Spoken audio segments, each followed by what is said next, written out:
welcome to another game of EGAD. Today we are hosting an FPS featuring our most wonderful guest. Starting from the top, we have... Oh, I'm at the top. I'm not used to that.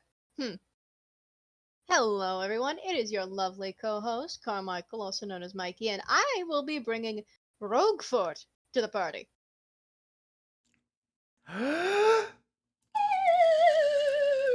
Hello, it's me, Spiffy, or Spiffiest T, but mostly just Spiffy, they, them. I will be bringing the ever so, fortuitous Otto Hastings, he, him. He still hasn't found his birthday present for Mica. Fair enough. Hi, hello, it's me, Vegan of the Bears, or VB. And today I will be playing the ever so chaotic, bald, rotisserie chicken, Elias All. Are all chickens bald, technically? Because they don't... I'm going to throttle you. Don't make me think about that. You're going to. Behold, a man! Chickens have feathers. Eli has nothing. Shame. And I, the host, will be playing both Mac and Mica, a father and daughter duo. You know, like... I regret Eli. You... We're not even 5 minutes in. We've hit recording 1:40 ago. Check the timer on the video. You'll see it. Let me do the introduction. Oh, right. Sorry. Sure. Serious. Okay, go ahead. I'm Serious. sorry.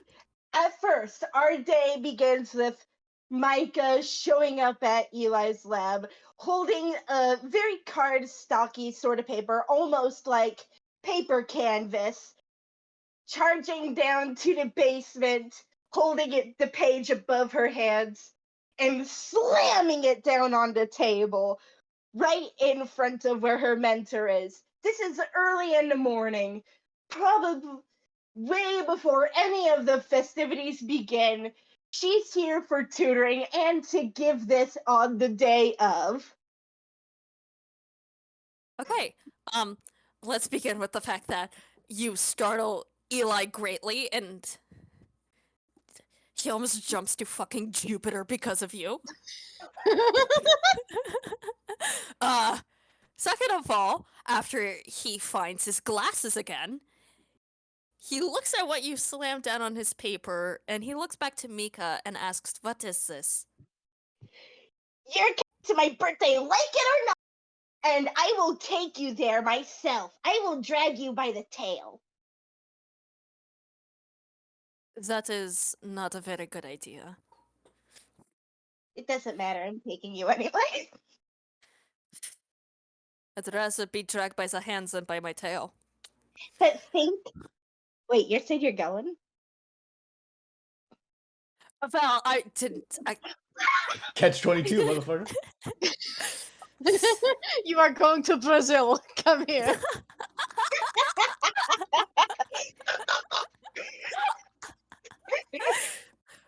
When did Spike get in here? God damn it. I'm going to kill you. I'm not even in character yet. Worst part is that I fucking said to the chat, "Hello again, dumbbells." Just Christ. Bops you with a cardboard tube. Continuing. Okay, yeah, sorry. Okay, so, looking at the piece of paper, and, okay, fine. I'll attend. Which hand? Well, yes, attend. She just stares into space for just like a brief 3 seconds, like, oh, you said a head. I thought you said a which hand. Like, which hand I would be grabbing to drag you to my house. No. So it's a post-day party right now. No, that's at 5 o'clock today. All right. Yeah, it's like 8 a.m. Okay. At 5, I will attend. Okay, cool. Let's begin our work. And she says this as she scrambles across the lab trying to grab what she was working on her project just a few days prior. Ah, yes, her little abomination. Babies first. Natural Baby, disaster. no more crime. I'm sorry, she's committing war crimes? Excuse me? No, she's committing crimes against nature. Oh, okay. Significantly less concerning. Continue. Baby's first act against God. Or is that called Tuesdays? I'd say more Friday, but go on. Moving Okay, on anyway. to Otto's house, there is a slight rapping at the front door. The tall raptor just rocking on his heels and anxiously preening at his elbow feathers. Because he's not used to going outside and actually talking to people. He's quite isolated at himself. You guys can decide if Roguefort is actually at Otto's apartment at this point. That is up Not to at you. the moment, no. Not at the moment. Okay. I'm saying that immediately. Roguefort has not yet decided to stay at the apartment at this time. Okay. Wink wonk. Mhm. And So the door opens. I'm trying to think of what situation Otto would find himself in. I think he's doing jazzercise. Like he has like a full like pink leotard on. He's got like the sweatband around his head. Good. It's how he keeps fit. There is like upbeat jazz funk music playing in the background on a small TV. He opens the door and looks surprised, but a pleasant sort of surprised to see Mac-Beth, which is not something that he experiences very often. he sort of clears the star, just like, I'm sorry about this. Normally I'd get you this in about a week's advance, but Micah decided she wanted to have a birthday party like at midnight last night, and she barged into my room and started jumping on the bed, so I just gotta hand you this. Feel free to bring anyone you like, and please be nice.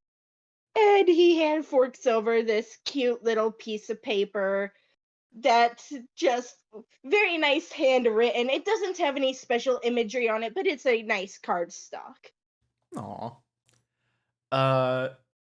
Otto was absolutely going to go straight for the gut punch in terms of comedy, but seeing Mac-Beth actually attempt to be courteous and try and do an invite, yeah, he can't make fun of that. He tried.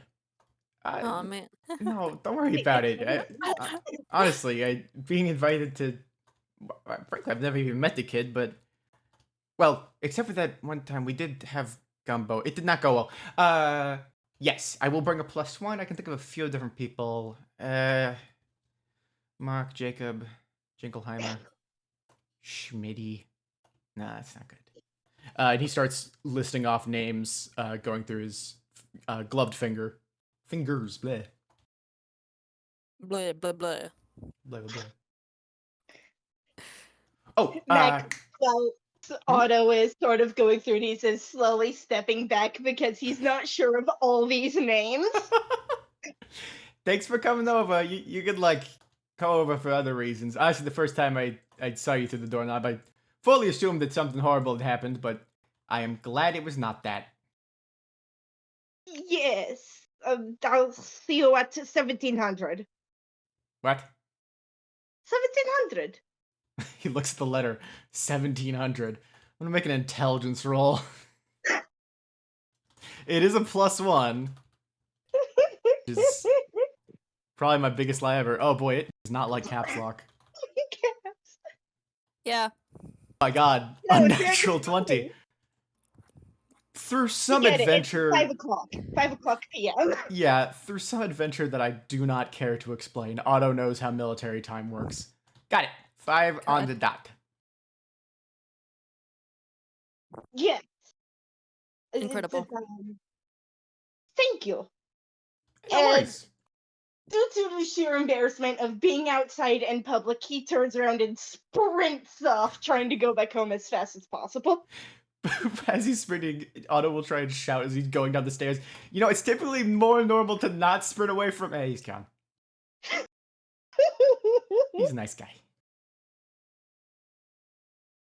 He's trying his best. His brain is bad. God, what am I doing now?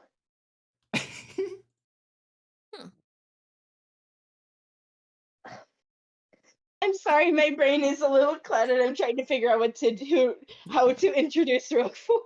You can, if you need to take like a water, take. No, it's okay.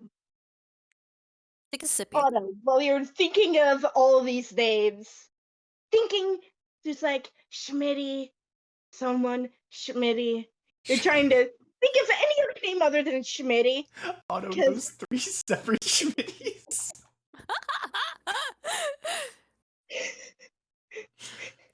There's Christ. Schmitty with a B, there's Schmitty with a P, and then there's Stop, Schmitty stop, with stop. a V. Where?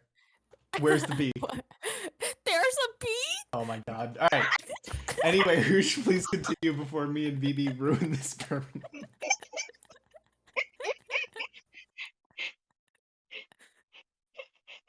You know somebody who probably actually loves a good party. Though it's What are you gonna do about that? unknown whether he's actually gone to a party that he's been expressly invited to be a guest rather than a figure piece. Otto considers for a moment whether it would be considered safe to have Mac-Beth and Roguefort in the same room, but considering their line of work is surprisingly mostly the same, he shrugs and part of me was about to say he starts to text, but I don't think Roguefort has a phone. He does not. Yeah, no. What is the best way to get to him? Mikey, if you have an idea of ways to get to Roguefort. Well, getting over anxiety from earlier, Mhm. the best way to get to Roguefort would presumably be trying to find him on his patrols, or just try to track him down in the depths of the fucking woods wherever he's hiding. Because he doesn't stay at the treehouse. He doesn't stay at the manor. He doesn't stay anywhere. Yeah, Whoosh, I am going to kill you. Hoosh just typed something. I'm not gonna say anything about it. I am going to kill you. I'll That's all free say. game until you learn about that. It's all funny until you hear about it more. I'll You're not gonna say. laugh. Due to the shenanigans of Otto, I'm at the stove. I'm Some- sorry. no, both of them are. Due to the fact that Otto has, in canon already, forged parts of Roguefort's signature, like, writing style. Goodness, the way he spells letters. You know what I'm saying. Yeah, I'll say that Otto like mildly knows Roguefort's standard patrol and is going to just appear. Please describe one of Roguefort's standard patrols and where he finds Otto, where Otto should not be. Let me pull up the world map real quick.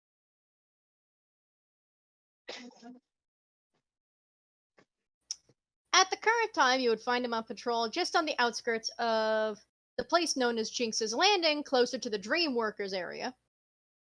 A bit closer to the proper lake and river section.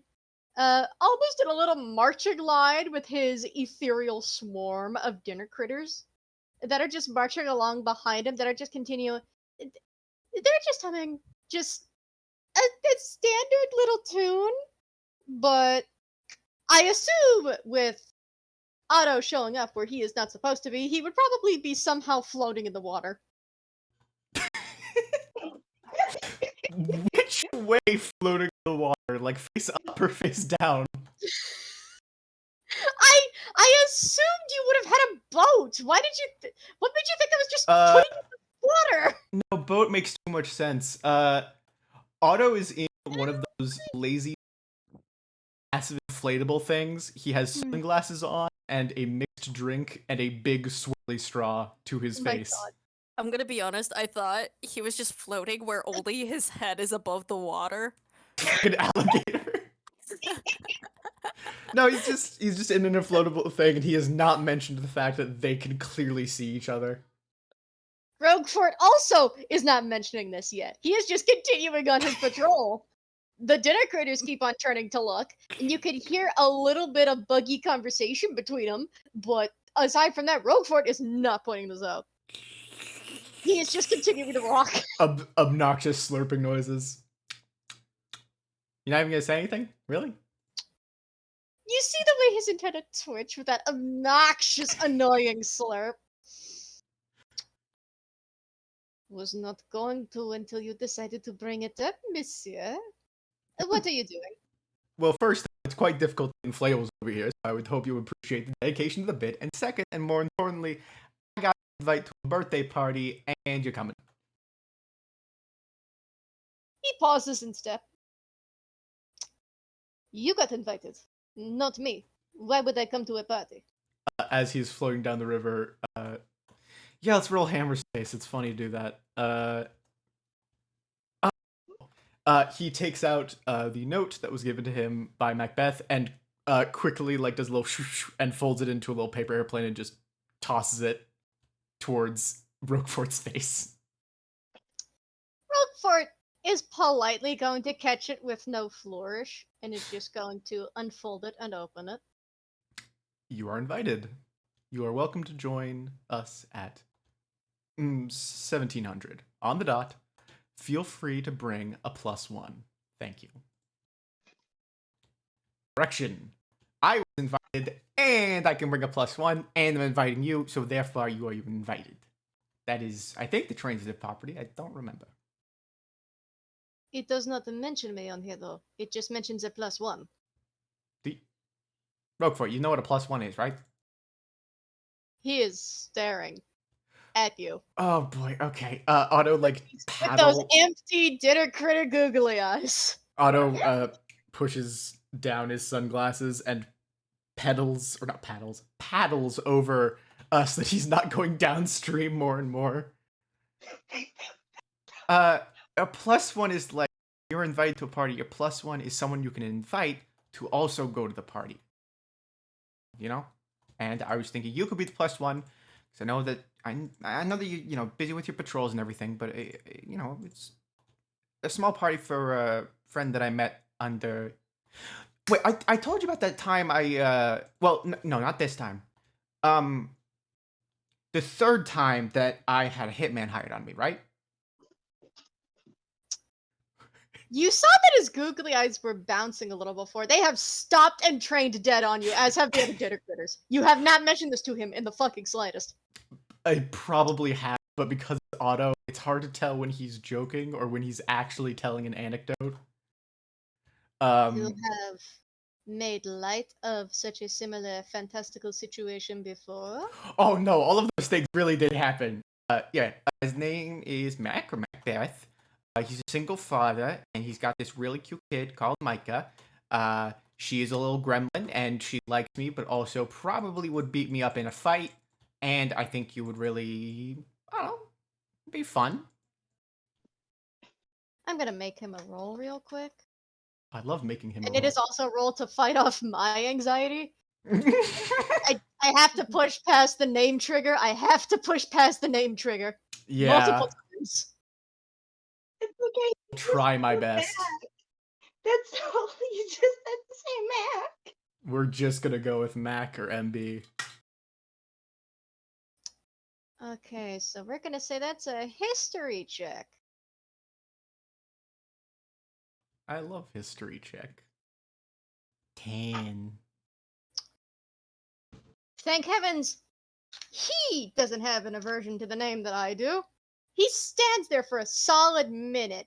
His ears started twitching this way and that. Is he kind of glancing to his swarm as he's kind of got a look of, maybe I've heard that before, maybe I haven't. But he overall looks like it goes in one ear and out the other, and then he looks back to you. And pushing aside the fact someone's tried assassinating you 3 times, and he doesn't like that, but he's pushing off those feelings of fondness because he can't have those. He shouldn't. Man. Man. He's going to instead ask, so who is the party for? Oh, right.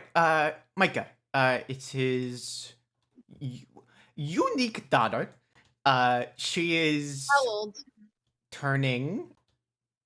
I don't think Otto would remember. I'm gonna be honest with you. Max didn't even tell him. That's the funny part. Like 10. Like around 10. He blinks for a minute. He's not even going to insight check that uncertainty because he doesn't know this kid. Do you know what she likes and dislikes? Yes. So I don't know if you've ever wrestled with a child before that's like ready to throw down at any moment. Does that come up often with your I get to make him a funny wisdom save. cool. Doesn't beat a 15. Sorry, man. And he just kind of shakes his head. Right. Well, she's a fan of color. Oh, no, I have not wrestled with children unless it is on my jobs, but would prefer not to discuss those. I'm not going to discuss it either. She likes purple. She likes gold, like the color, not the actual money. I don't know if she has the concept of money yet. She does like reptiles, but specifically the long, slithery ones. And most dangerous things. She's a bundle of dynamite, but she's nice. What's a 15 on insight for Otto on that word he fumbled? Snakes. He was very clearly going to say snakes, but he genuinely could not say that. Oh, there's a cat outside. Sorry. Sorry, there is a cat perched on our little outdoor bench out there. The cat appears. Hi, kitty. Fifth lieutenant of the Dojima family. Cat. The cat cannot hear me because it's outside and I have the window closed, but still, there is indeed a kitty. There are several kitties, in fact, but we are ignoring them for the moment. We're just going to focus on the one that's in here sleeping on my bed. Hi, Sassy. You want to say hi to the audience before I continue? Or are you too tired? Too tired? Baby's too tired, but she's more than happy to hold my hand so I can pet and scratch her issues. You already have a cat in the game. Well, Technically, not too. I mean, Roguefort thinks in it a minute, and then he goes, what day and when? Oh, right now and 5 in the PM. You got an invitation for this with no prep time? She decided to start a birthday party at midnight. He lifts one of his buggy little claws up to rub the bridge of where his nose used to be. Hey, listen, it's a tiny child. They're gonna make weird decisions at random times. It's not a Give me big an deal. address. I will be there. I just Oh. need to make time to find an appropriate present and dress appropriately. I will give you my address, and then I will show you to Mac's place. I got the location, I know what directions to take, but I don't exactly know what the... All right, show up at my house at 4:30, and then we travel in a pair to the house, arrive at 5. It'll be great. He is already walking off as you're saying that, but from the way his ears are turning, he is listening to you. He is just already scooting. Hey, you, continue your patrol. I hope you have a, safe, hey, there's a waterfall. There's a Roguefort, and we cut away. dang. How Otto ends up going through that, we will never know. That's for a different day. It's for a different plate of cookies for a different I assume we glass just of cut milk. back to Otto's house eventually, though. Yeah, just smash cut from Otto falling to Otto on the bed, just poop. Eventually, there is a knock-a. Naka, naka, naka. Oh, yeah, hold on. I did. you hear the sound of several cartoon sound effects in a row. It sounds like a cat being thrown, smashing, glass smatter, hammer, jackhammer. He opens the door. It's completely normal in there. Roguefort didn't flinch in a single one of those. He is largely unaffected because he's programmed to be unaffected, but continuing. Oh, good. I got my present ready. He holds up a wrapped present that is very clearly a bicycle. Oh, we're wrapping them. Yeah, that's like the, typical thing. I mean, it's not He like holds animus, up but what appears to be a box that is made of a finely carved wood. You're not sure which without a nature check. But it appears to have engravings of dragons circling the plains. Jesus Christ, Roguefort. Damn. I know why he's like this, and even then. All right. Another thing you notice is he actually is dressed not as formally, but still rather nicely for the occasion. It's a rather light tunic underneath, but you notice of the new things he's got, he is actually wearing what appears to be an ancient Irish Inar jacket.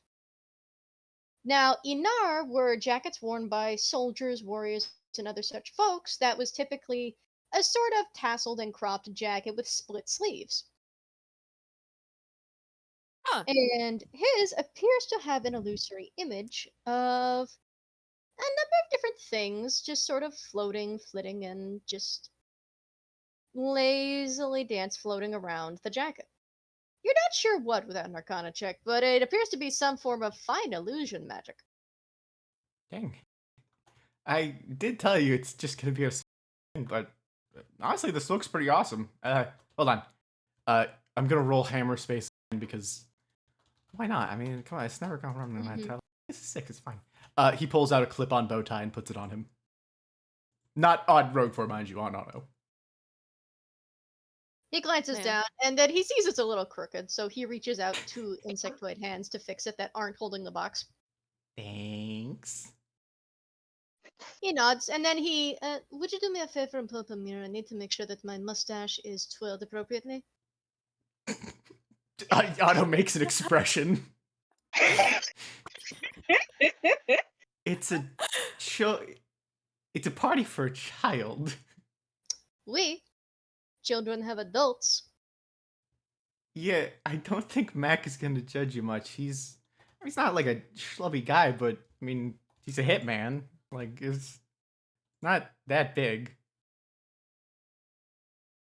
His expression does not change. He's still waiting for you to pull up a hand mirror. Oh my god! All right. He pulls out a hitherto unseen off-screen full mirror and just poof, puts it in front of you. He makes sure that he curled his mustache extra nice, make sure it springs when he wraps it around his little claws, and it springs with a lovely boing sound effect. He checks on the ribbon that he's tied those licorice dreadlocks back with, and that's also doing nicely. And he checks to make sure the rapier is still in his person as well, and a nice looking sash. That's it. And then he gestures for the mirror to be dragged back out. Wheels along. Missy, Beautiful. shall we? Absolutely stunning. Yep. I just gotta remember to Now, retrace my steps. I do have a question. Wait a minute. So when you were mentioning the party, you mentioned that this Monsieur Mac. Mhm. You mentioned him in the same sentence as someone trying to assassinate you? Yeah, same guy. This is the same guy. Yeah. Is he still trying to assassinate you? There's a beat. No. It was a mix-up, apparently. You know my O&O character? I have to roll to make sure he knows that. Is that a history check? Yes, please, because Otto has probably talked about Kodo Walker, his super original OC, before. That is a 12. Yeah, no, he's spoken at length about Kodo Walker. You are fully aware that it is very clearly a self-insert. You have mentioned your alternate persona, oui? Yeah, so apparently, word travels fast, and apparently someone thought that was a real person and thought that was me, and I got a hit on me. We ended up actually just having a nice little day. Generally, it sounds like an incompetent assassin to me. No, I did. He's staring directly ahead. He does not look at all phased or impressed. Just No, what did. the fuck is wrong with you, man? That's pathetic. No, Mac is very good. His informants are, what's the word for it?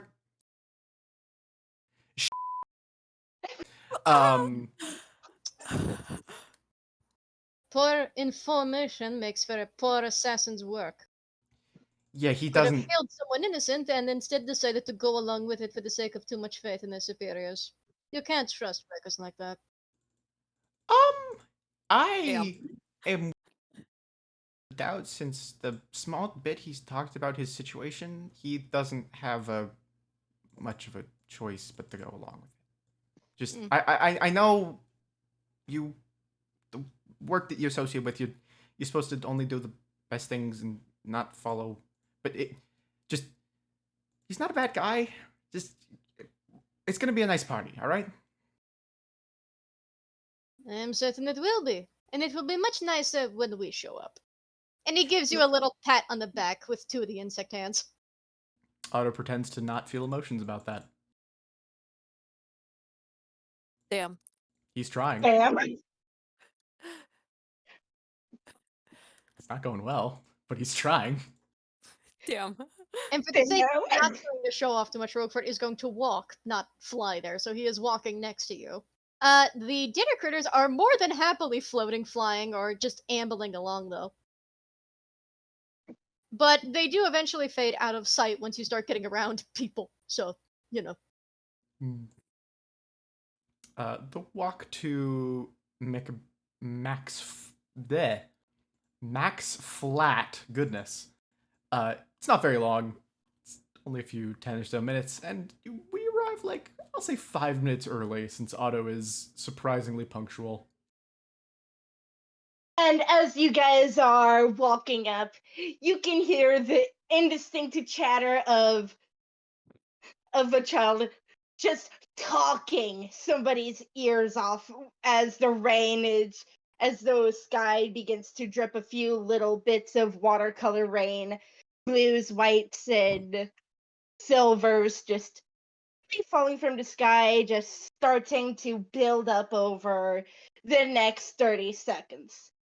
So, tell me again what happened with my dad die? What is this That is a child sentence to made lock of? in on. That is a sentence. Wait, could you repeat the sentence? I said, so could you tell me what happened if my dad died again? What would happen if your dad died? That's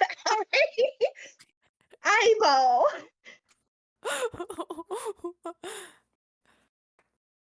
Okay. So that sure is a question. This child is very normal.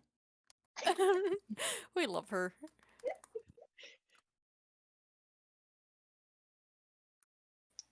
Roguefort is going to pass Otto a very slight glance at hearing that, just a look of, are you sure? Double thumbs up, big smile.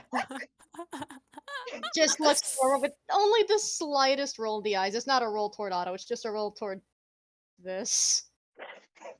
But at least he's dressed. Mica sure is something. Micah just keeps pressing about all these weird questions. Sometimes asking, when are we gonna mess with the next thing we get? When are we gonna get this done? When is this gonna happen? Over and over and over. Micah's dragging a very crinkly person behind her as she's sort of skipping along the pavement, splashing the watercolors on the road, just as eagerly as she is going to manage. She's spent the entire day over at Eli's house, so of course she's gonna walk home with him. Okay, first of all, I have a question. Did you just describe Eli as crinkly? He's my little scrunglow. Good.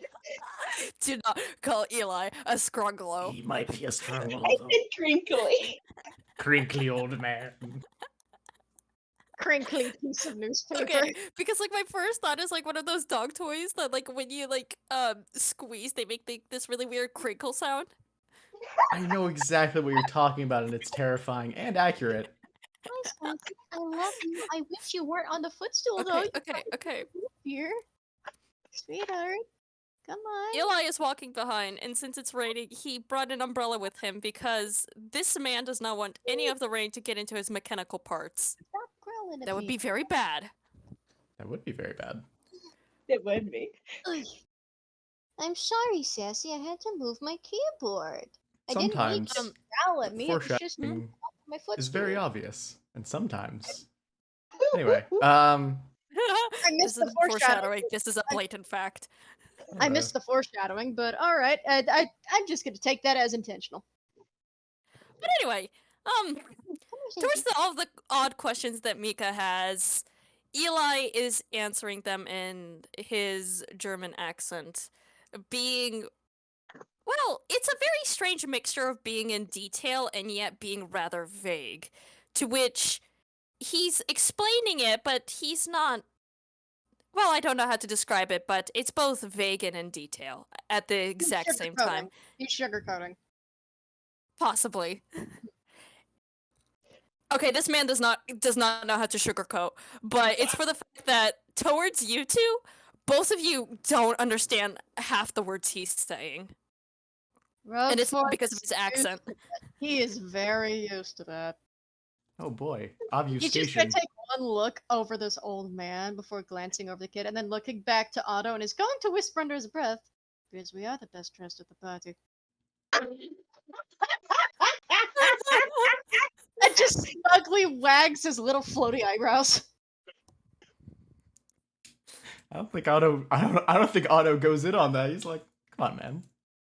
Micah's dressed lovely. She looks great. Oh no, I just meant him. She's fine.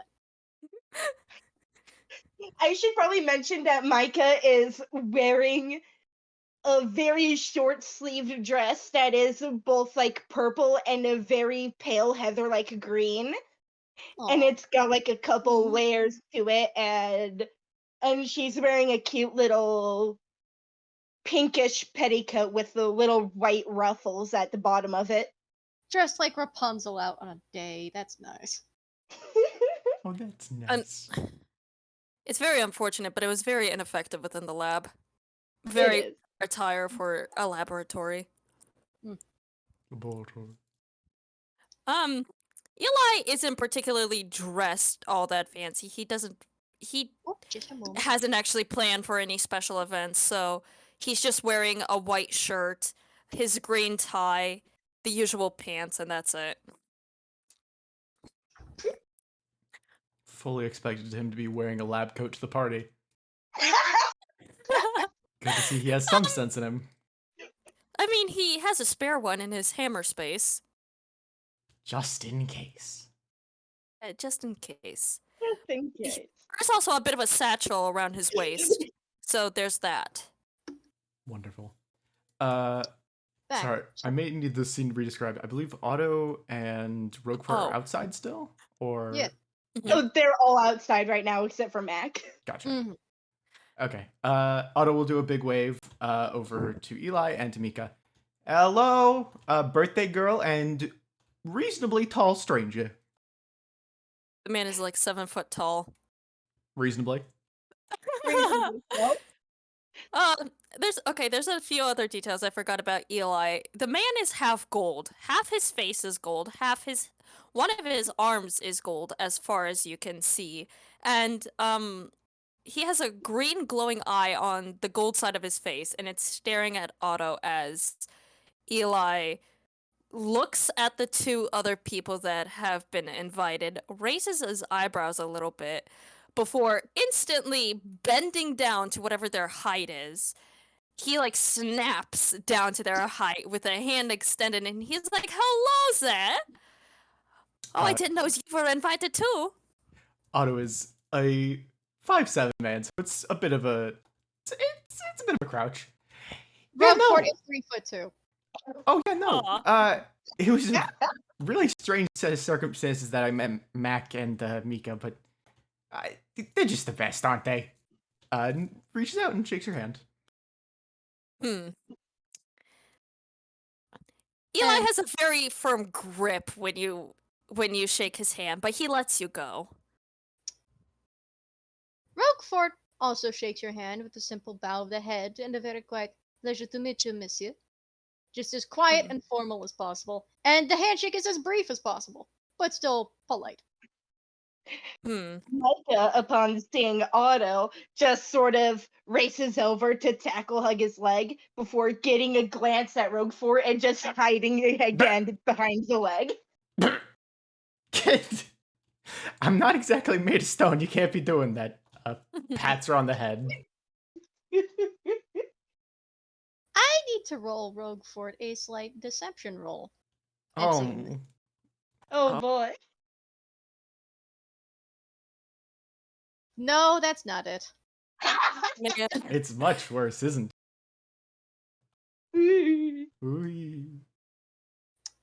I'm pretty sure a 9 is below base perception for most.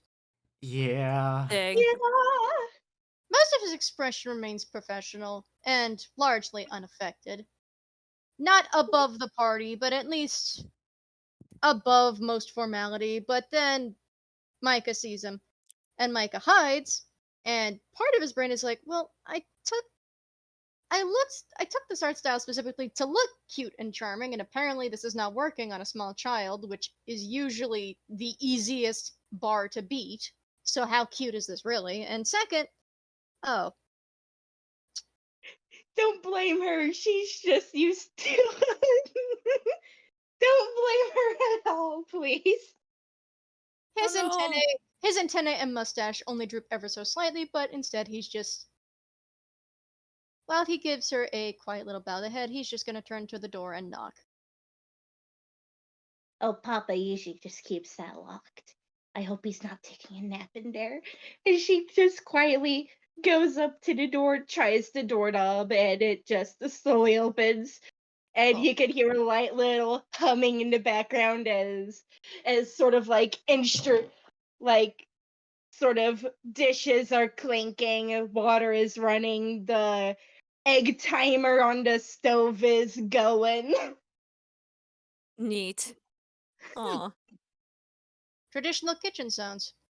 Yes, Roguefort isn't going to go in kitchen until he's sounds. given explicit permission. Otherwise, he will stand in the rain. Mike is just like, get in already, please. You don't want us to be standing out here in the rain. Vampire looking ass. And he is going to head in. And I will say, yeah, due to the watercolor rain, it is actually, would Eli and Otto both politely roll a perception or insight? I love rolling insight checks. You know, I'm so good at the insight. 14. I'll roll perception. Eli How loves do you looking roll at this things. thing again? Exclamation point, is- R, space, whatever dice. Yeah. So it's exclamation part. Exclamation part. Yep. That's it. Part. You got it, boss man. It's as easy as pie. Oh, okay. Cool. Dice Because I keep whatever. forgetting how this dice works. It is fine. Everywhere uses a It's different fine. one. I gonna forgot do- too sometimes. I'm gonna do a perception check because it really does not matter for which one I use. 6. Buh. Okay. Eli notices nothing. Otto, you notice that the watercolor rain actually goes through the glamour, and since you've seen it slightly but not intentionally by choice, I glance at the hunting party and the fact you Mhm. almost saw through when you were barely conscious. It almost looks like it's hitting very dry colors under, and it's just it's not making a very pretty mishmash of colors on his head.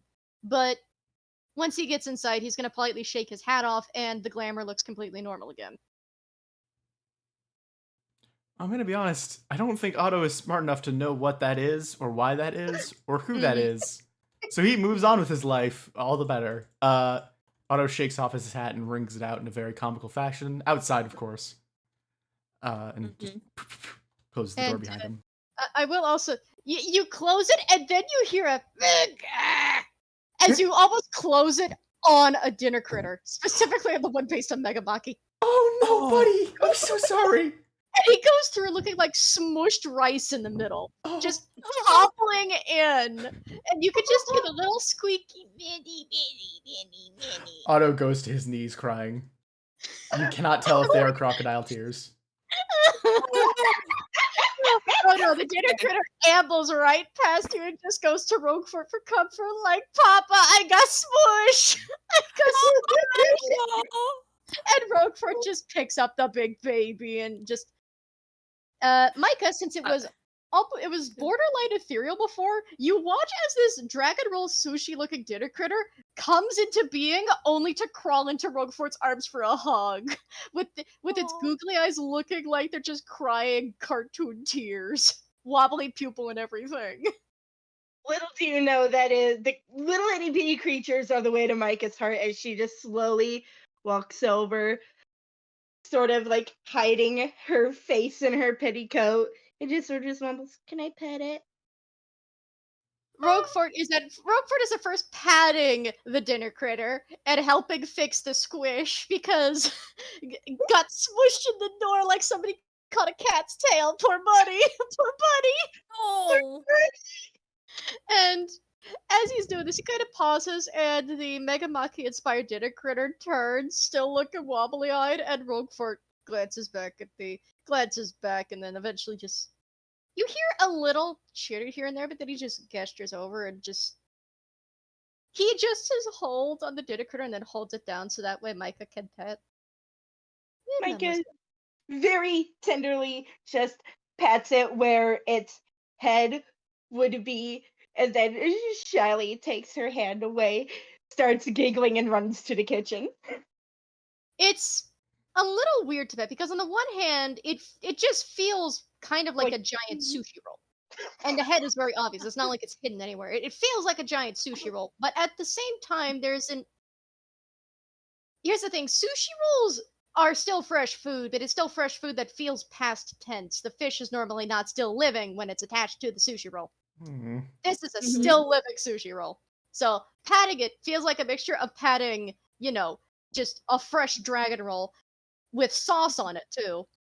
And Man. patting what feels like dragon scales or fish scales almost. Oh.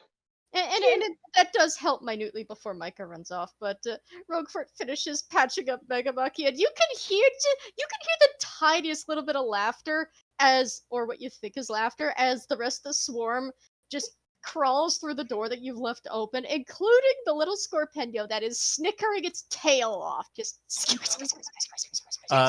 as the Scorpio is going, Otto does a door check on him, like begins to close it and then opens it again. He mean monks him for a second. While you guys are inside the house, you can see it's fairly clean. There's a couple streamers and oxygen-filled balloons scattered about the floor. You can tell that this was very rushed or done in the same day by a single person. Fair enough. Roguefort is genuinely sympathetic, but also this is still an assassin, so he's not the most sympathetic. Oh, go ahead. The little coffee table has like a bowl of candies on it, specifically caramels and butterscotch, and there's a tiny little wrapped box on the corner of the table and a little note beside it saying, "Please place whatever you want here. If you brought one, it's okay. If you didn't, you're welcome here." There's a little sign on the wall that says, "This mess is my mess and this is home." Oh, that's valid. Largely pleasant. Roguefort is going to place the not at all wrapped, nice, fancy looking box over there. I'm gonna say Eli's a little bit distracted right now by all the dinner critters. Because like he hears like this little squeak, like this little thing comes over to Roguefort, and you see him like freeze up, and like a cat, his pupils just dilate. His Oh tail no. is doing a little swish, and he's Oh like, and then he sees a bunch of little dinner critters, and now his little tail swishing just like speeds up. Like, what are those? What are those? What are these? He's overstimulated, please. Oh, Roguefort, he still is holding the one Megamaki-based dinner critter that is just still slightly blubbering like a baby after being He, squished through the door. he And like falls to the ground, gets on like eye level with one of the dinner critters, and he's just looking at it. okay, so let's go over what specifically ambles through the door, I guess. That way we can describe what Eli's seeing. There Roll is call. what appears to be, firstly, a little white strawberry that is walking on its leaves with little red seed patternings. And it kind of glances up at being stared at, but is sort of pushed along by the pepper-looking scorpion that now also looks slightly dented. Thanks, Otto. And is just sort of limping through, just scorpion, and then just scampers over to Roguefort because now he's hurt too. Owie. Oh no!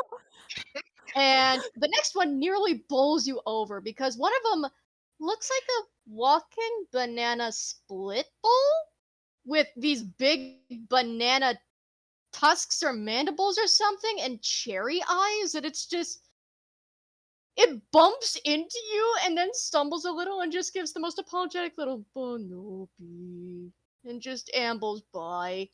There's a plethora of these, what appear to be flying rock crystal candy wands with dragonfly wings that are just zipping through and find places to sit before they vanish from view.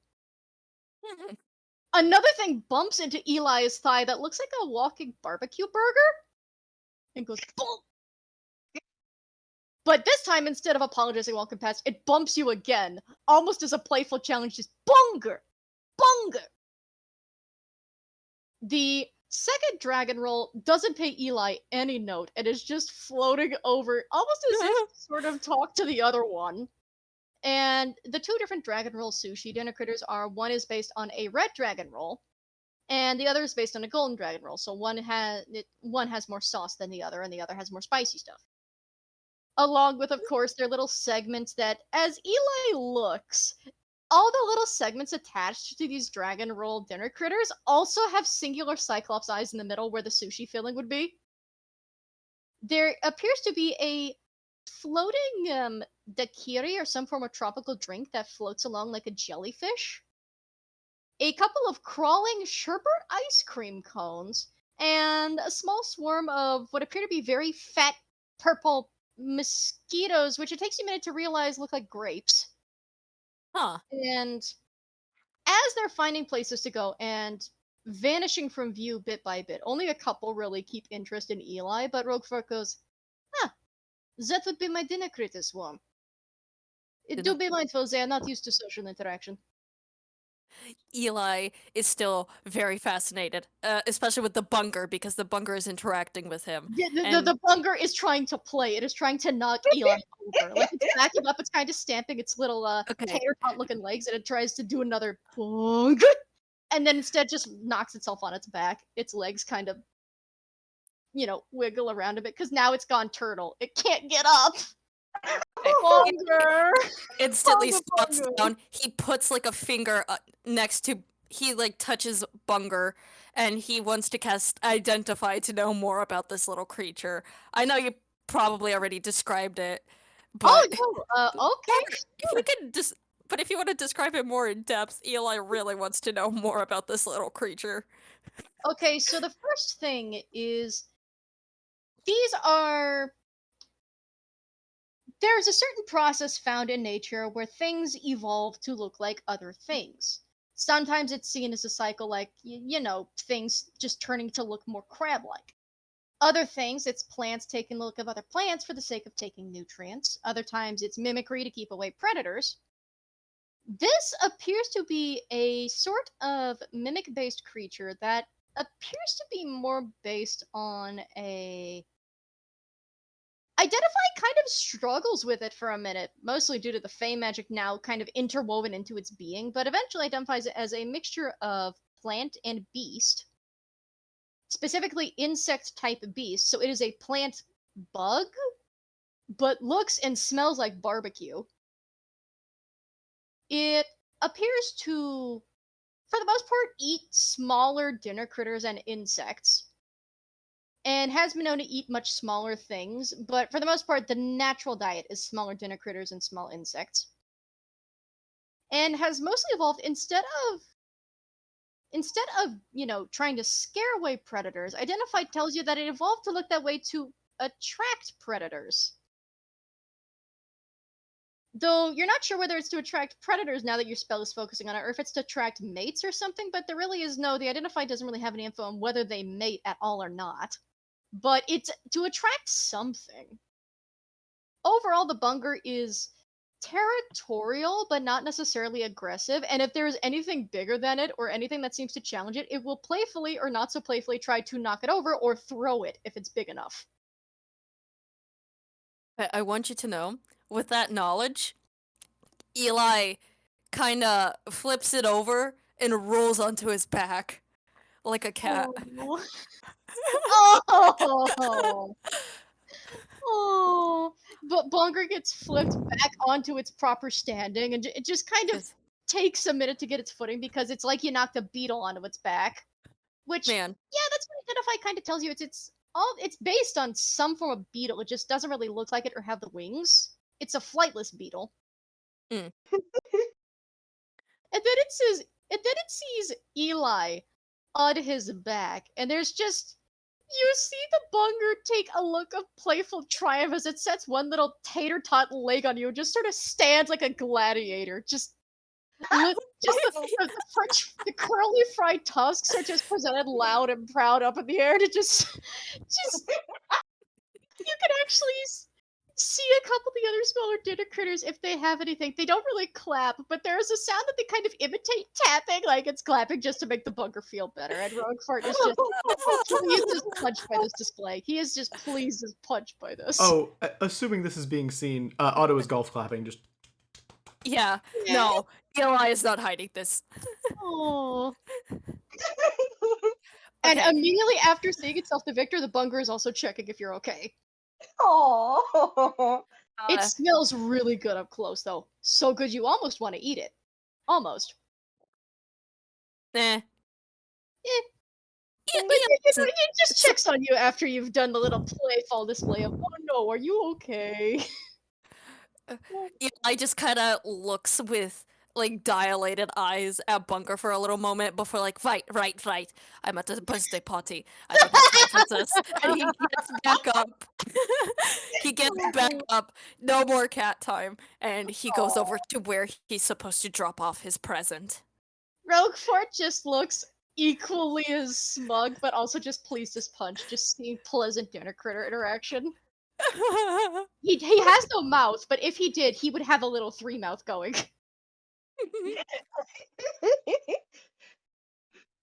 Oh, hang on just a moment. I need The clattering in the kitchen stops as you can hear Mica demanding that her father come out and see the guests, and that she's happy that they came, and that one of them is really cool looking, and that he should go look just in case. Oh. And you could hear the groan of an all right as Mica drags out her raptor of a parent. Just very long claws clicking at the floor, just like, hello, Eli, hello, Otto, and hello? And he just sort of tilts his head as if to an exact 45 degrees, as if trying to make sense of this. He is stirring the brain rice for an answer. He is stirring the brain rice for an answer. Otto is currently Vanna Whiting Roguefort. Just, ta-da! Roguefort is pleased at that, by the way. Just he extends a little buggy hand. The one Mega Monkey-based dinner critter is still in his arms, by the way, but looks like it's feeling better. It's just acting like a big baby because of the door thing. Still gives Otto the occasional little glare. But you may call me Monsieur Roguefort. A pleasure. And as soon as you hear the name, if you would like to, you may roll a history check. He's not gonna know about that. I can say for sure he's not gonna know anything. I would roll history. Okay. I forgot his history checks.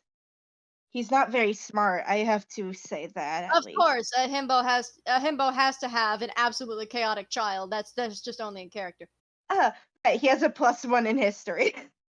That's better than I expected. That's an 18. It's not really the nickname that tips you toward anything, but it's more the description of the appearance, really, that strikes you as slightly familiar. Because the nickname is just a nickname. He's just telling you to call him one thing, and that's fine. But it takes you a moment to kind of try and process the image that Roguefort is, where he's a dinner critter fairy with a dinner critter swarm. At first, you're not sure what kind of fairy he is, but then you see what he's holding, and you realize what that is. And in your line of work, you do remember the occasional whisper of a very particular hunter. Usually one that was very good at retrieving targets alive or dead, and usually one that roamed around with a swarm of walking food, one of the people said, very confused. The other one just shook off the confusion and just still mentioned it was, in spite of this strange concept, was still not to be taken lightly. Mac just sort of mumbles shit under his breath. Roguefort still has the claws extended, by the way. And he very tentatively shakes his hand. He looks at Otto back and gives a quick glance to Roguefort with his eyes as if saying, really, this person? He is still Van Whiting, big smile. There is a frame where he looks directly to Mac, and it's just 2 thumbs up, big smile, back to Van Whiting. Oh. I believe it was brought along as a... What is it called? Just one. Ah, Yeah. wait, that's him. Welcome to my house. And he's trying to not sound very strained, but he is clearly strained about this. Roguefort is completely unfazed by this. He sort of clears his throat and just like, you're welcome to anything you want in the house. Just mercy? Does he say mercy?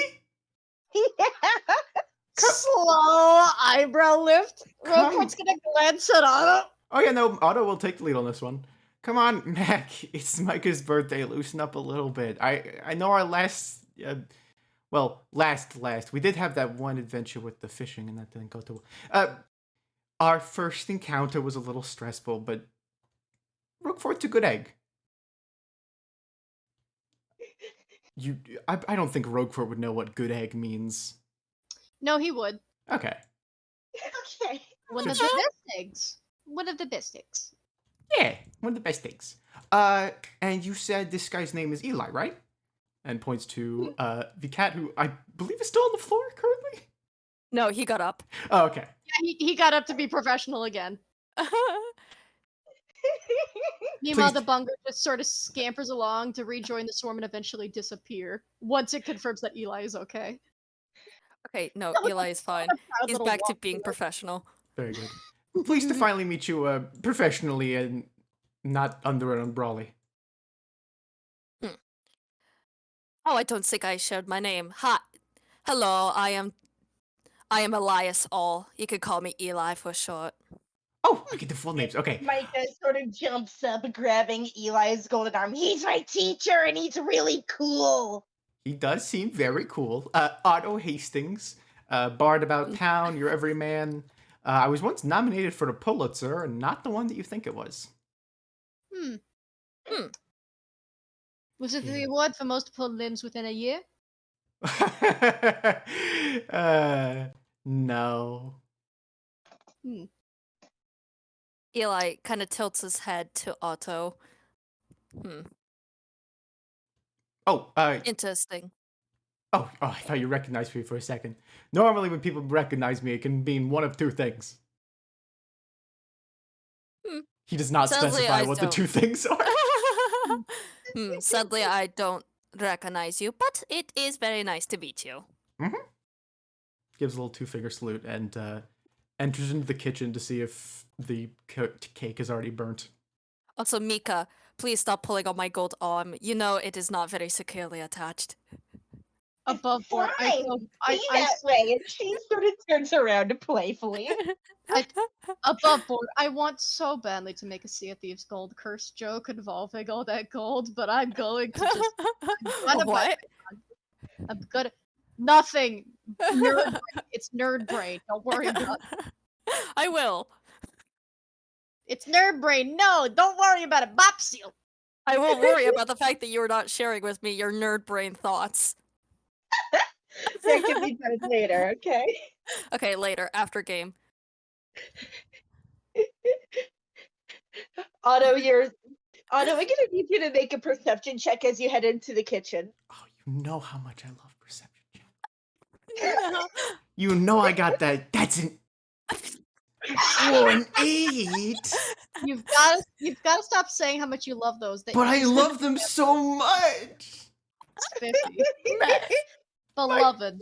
I love them so much. Otto, you catch a little bit of a whiff of little bit of burning going on, but it's not so bad. But it's the only reason why you're smelling this burning was because you got an 8, and you're just this Otto. That's what you just assume what spicy food smells like now, burnt. I'm gonna be honest. I think he smells burning, and Otto just assumes this is one of his senses now. This is the reality. He will check the egg timer, however, to see if it is set properly. It is 100% set properly. How many more minutes, Hoosh? About 5 more minutes on the egg timer. Okay, he doesn't want to handhold Mac too much, but he understands that Mac is not a pastry chef. He's good with spicy stuff and a lot of meat stuff, but not one for cooking, or baking, rather. And he pulls the oven down just to see if it's properly done. It's being properly done. That's just you, Otto. It's just you. You're the only one here that can smell burning. It did check my temperature, didn't it? It's probably fine. Puts back up the oven and returns to the main huddle that's going down for talking.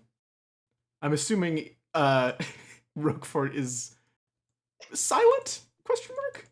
Roguefort is just politely sitting at the table. The only dinner critter that has not disappeared is the one Megamaki-based dinner critter that he is still holding, but that's just because he doesn't want to leave his arms. You still see, even though he fixed that section, there's still the segment that got nearly smushed, and the angle you see it, even though it got fixed up, was the separate segments to the Megamaki-inspired one are little mini-Maki dinner critters. So you crushed an individual dinner critter almost to a paste, but Roguefort is fixing it. Okay. That lays on Otto's conscience for too long. He is going to put a wrapped gift that is very clearly a bicycle onto the table where it says you can place one. Mac sort of clasps his hands together and just sort of awkwardly just rocks foot to foot and just sort of mumbles a thank you for coming, and he's going to reiterate that his house is their house and they're free to whatever they wish. Sort of that the restroom is the first door down the hall to the left. The gym is the first door on the right, and the kitchen is free use. There is cans of cream soda in the fridge, little juice boxes, and and the little cookie dough trays, edible cookie dough that tailors to Micah's specific allergies on the second drawer of the fridge. Oh, that's very wonderful. Okay, continue. Roguefort he's just nods at this, and you see the way the googly eyes shake when he nods. But aside from that, he stays seated. You know, as much as you try and advertise how not great your house is, it's really homely in here, Mac. Like, it's not a bad dig. I'm he's trying to not panic due to how many people are in his house. Are we He going to be turns the around only and guests takes that a couple arrive? deep breaths. Huh? Are we going to be the only guests arriving? Yes! Yeah. Thankfully. I don't think I can handle any more than that. Honestly. Good for one to understand their limits. Yeah, I'm pretty sure this place is at max capacity in terms of health and safety. Yeah, health and safety concerns. That's what's on his mind. Mac, you're as subtle as a hurricane, but If you as... want, VB, you can do that. If you want. What do I need to do? Excuse me? No, that was towards me. Oh, In dear. DMs, I made a joke that I bring in a second character. No, No, I think I'm gonna keep it to Eli. Mac, you are politely as subtle as a hurricane, but also as charming as one. I've met a lot of charming hurricane. Actually, I think I might do this as a quick gag. Do so. The door. Okay, very quick, small gag as a joke. The door swings open, and you see about a 6 foot tall man with a cake for a head enter. Like, oh, I'm sorry, I'm late. Sees Eli, sees the other two. He quickly places down a gift and then leaves. Yep, this house seems a little full. I'll come back another day. See Have you fun, cool. Mac. Yeah, he does a double finger guns. Bye. What a nice young man. Otto takes a fruity drink out from where he got it from. You have no idea. Dang. Man.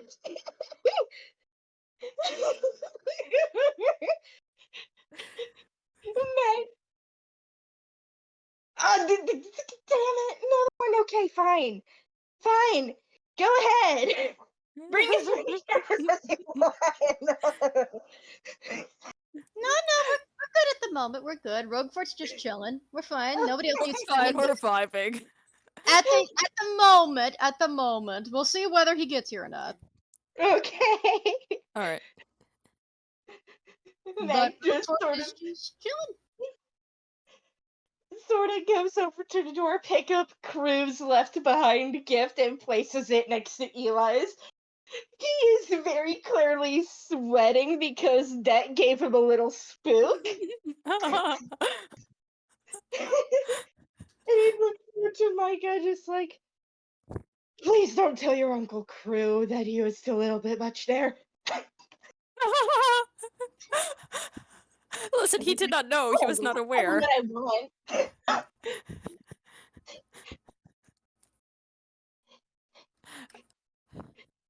As you can clearly see that Mac has no idea what to do with this situation. He is not used to parties at all, much less hosting them. You can see that on the television. It is on, and there is a YouTube tutorial on how to plan a party last minute. Oh, buddy. He got this information at midnight and he is trying. I'm going to roll to see if Roguefort notices that. Oh, boy. With the 17, that's difficult for him not to notice. But while the googly eyes noticeably go from Mac to the TV and back, he says nothing on the matter. It is just going to stay at the table and stare. Eli also does not comment upon the video. He just kind of looks at it and goes, Otto notices the slight pause in the air and is the first one to speak up like a moron. Well, Micah, you are the big birthday girl, big turning, I think 10. Yeah, 10. Show A me, lovely number to 10. show me be 10 said. big ones. He like shows his 10 fingers. She looks at her fingers. She only has 8 fingers. Oh, Here. Eli. Uh, Oh, I was going to say that Eli kind of bends down and offers 2 of his fingers to finish off the 10. Otto was just about to do that, so they both try to go for it. It's like, no, please, come on, you can do it, you can do it. She holds up all 8 of her fingers alongside Eli's too. Oh, that is Oh. just the best. Okay. He wipes away a single beautiful tear. Yes. You are, however, the birthday girl, turning big 10. What do you want to do? You've got pretty much all night. She sort of pauses and says blatantly, I didn't think I'd get this far, to be honest. Very fair. well, you do have presents. You could open the presents, mademoiselle. Not now, those go at midnight. Don't you know the rules? Oh my god, this child. He puts a Wait. claw to his chest for a moment, What? and he does actually look indeed slightly shocked, as if he might have broken a rule. And he goes, Oh no, he broke a rule of courtesy.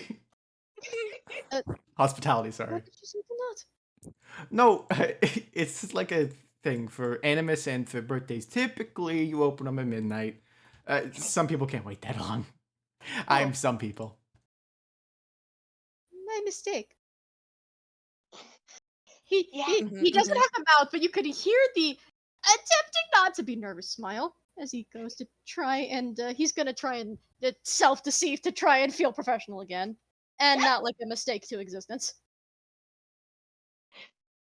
We're all Nice. mistakes to existence. You don't stick out No. that much. Oh, he's sitting now, still trying to maintain it, but I know his magic ain't looking too good. Hmm. He is the low poly look he has is looking a little lower poly. Oh, They the de-polyed poor my lad. boy.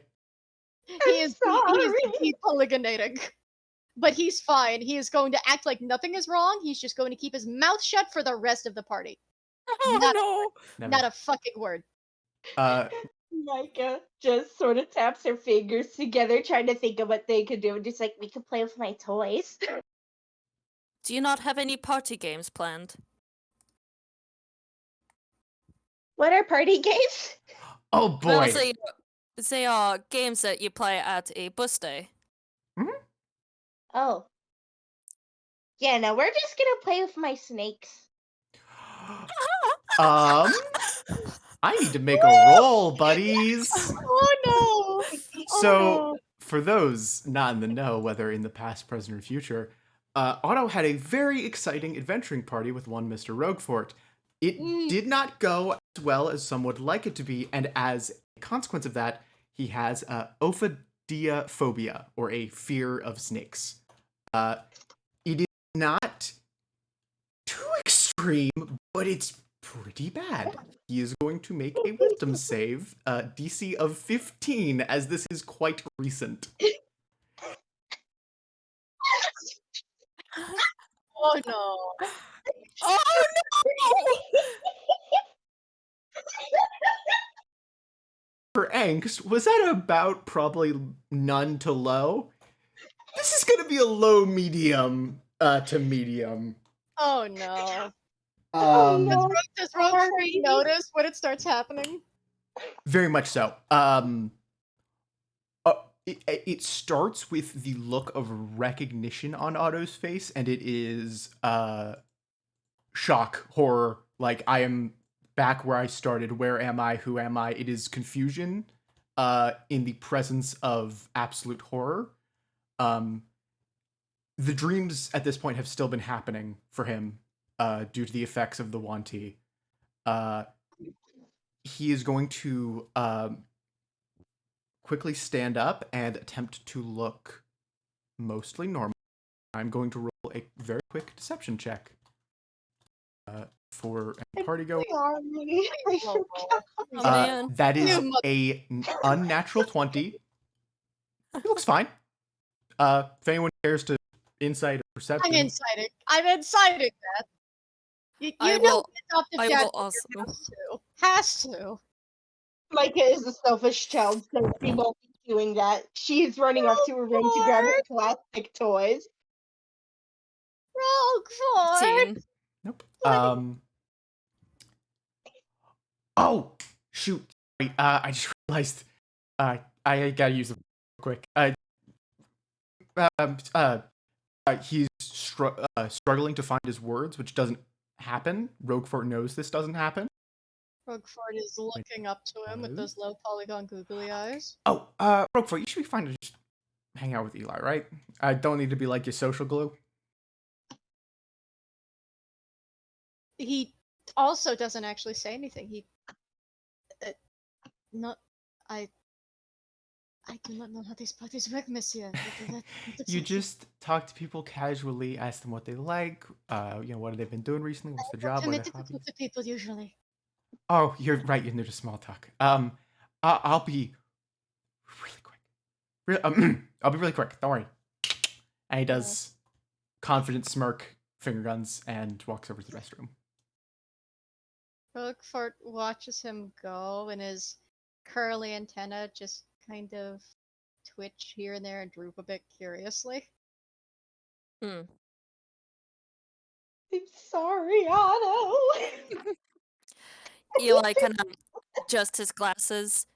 He doesn't really comment much upon it, but he does a 15 really catch on. For the sake of drama, you have a +3 to perception, right? Or insight. Both work. Okay. You know someone's outer shell, the face that they put on in front of people, either as a, you're trying to be a party, you're trying to be nice, try and mingle. It is pretty clear from the first moment you met Otto and his dumb, stupid smile and his dumb, stupid wave, this man is constantly turned on. Oh, fucking wrong word. Okay. Stop the word. We're putting in blooper reel, folks. Continue. No, that's going in the video. I mean, he's a bard. I wouldn't expect less. Die. Anyway. Die of violent death. Otto is a man whose face is always bright and happy. His mannerisms are always like excited and ready. There was a noticeable dip in how aware he was of his surroundings. He looked for a moment like he was somewhere else. Before returning back to jokey and smiley. That's about all, sadly. Roguefort has no idea how to navigate social situations, so unfortunately he is sitting there just glancing at Mica going, do you mean toy snakes? Or...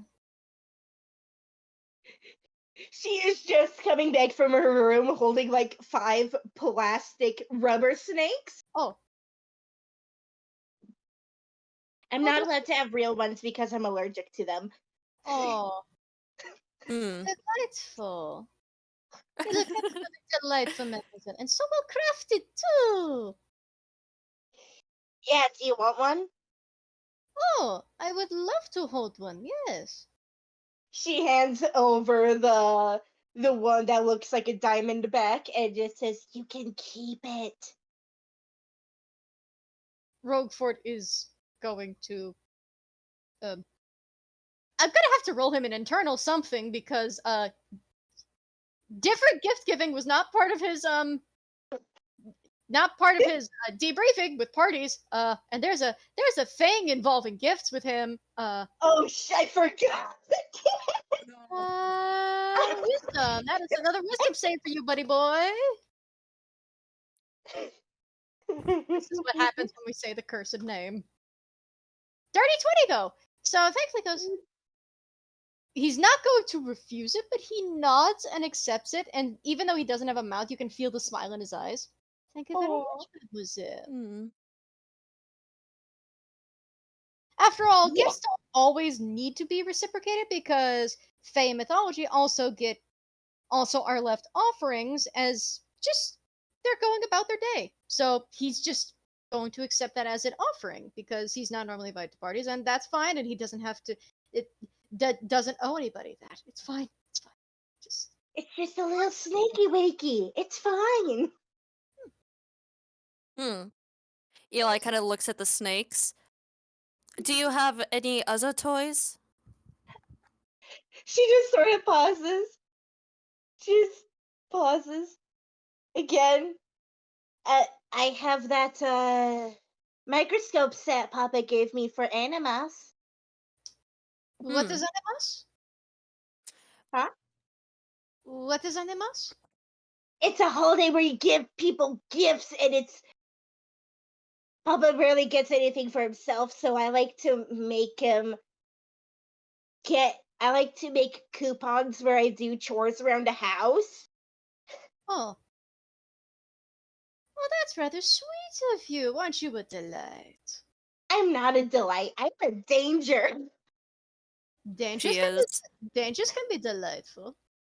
I mean, heavens, have a look at have a look at little Mica here. And he, of course, once he sets the snake aside, you see what materializes into being is the little white strappy from before, kind of nudging it with a leaf, as if to try and discern whether it's a real snake or a toy.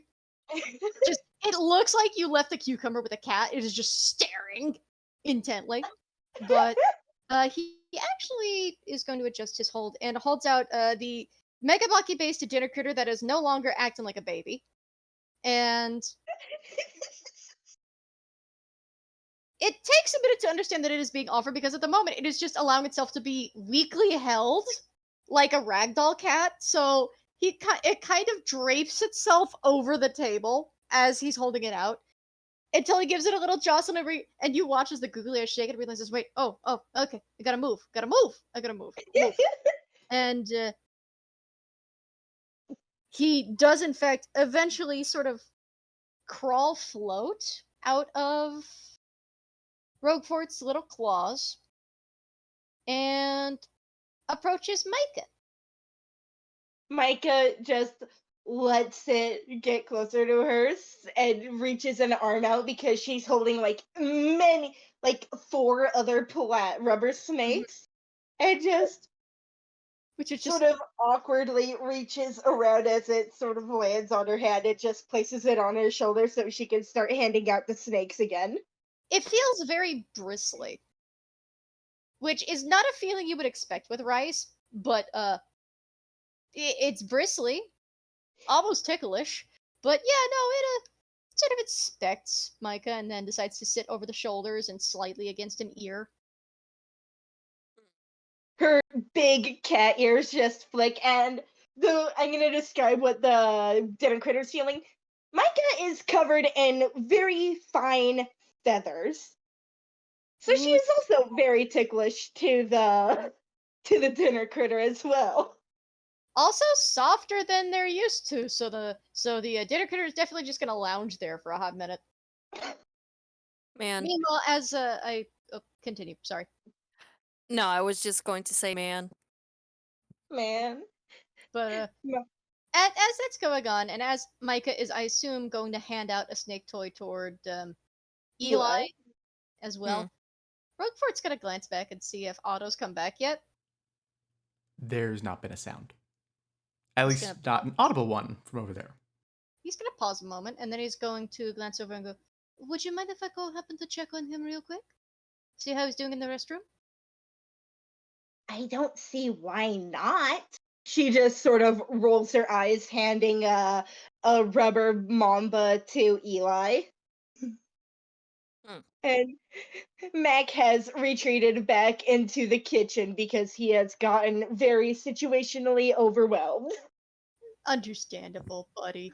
But he's Yep. gonna leave the diamond bag with the Strabby and the other dinner critters, which only a few come out of the ethereal state to be visible to inspect it, and they're mostly looking at it as, "What the fuck is this?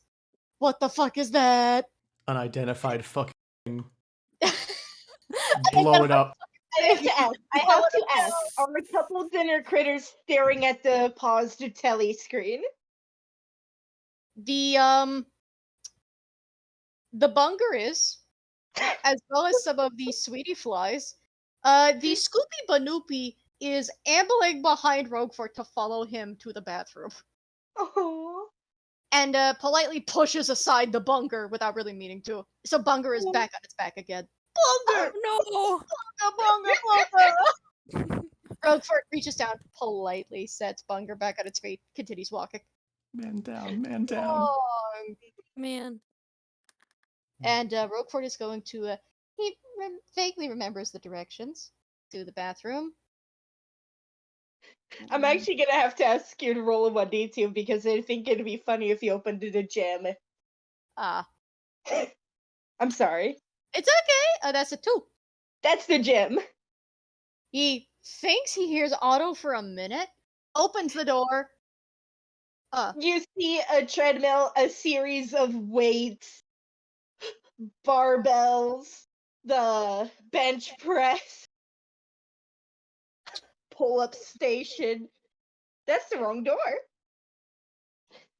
He's gonna sigh, close the door, and he's gonna reach up and pull out a stick, and he's gonna put it through his ears and his head as if there's nothing in there, clean it out, pull it back out, test it a little, shakes his head a bit, and his complete eyes shake a little.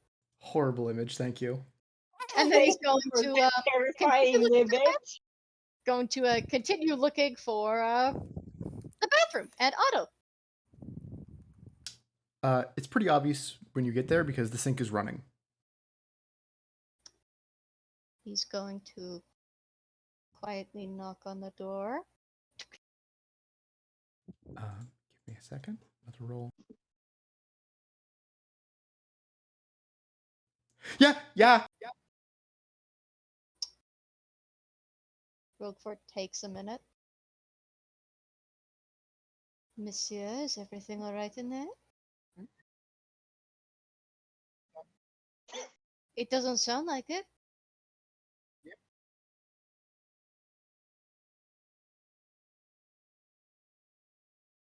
I need to make Otto a roll real quick. Sure thing.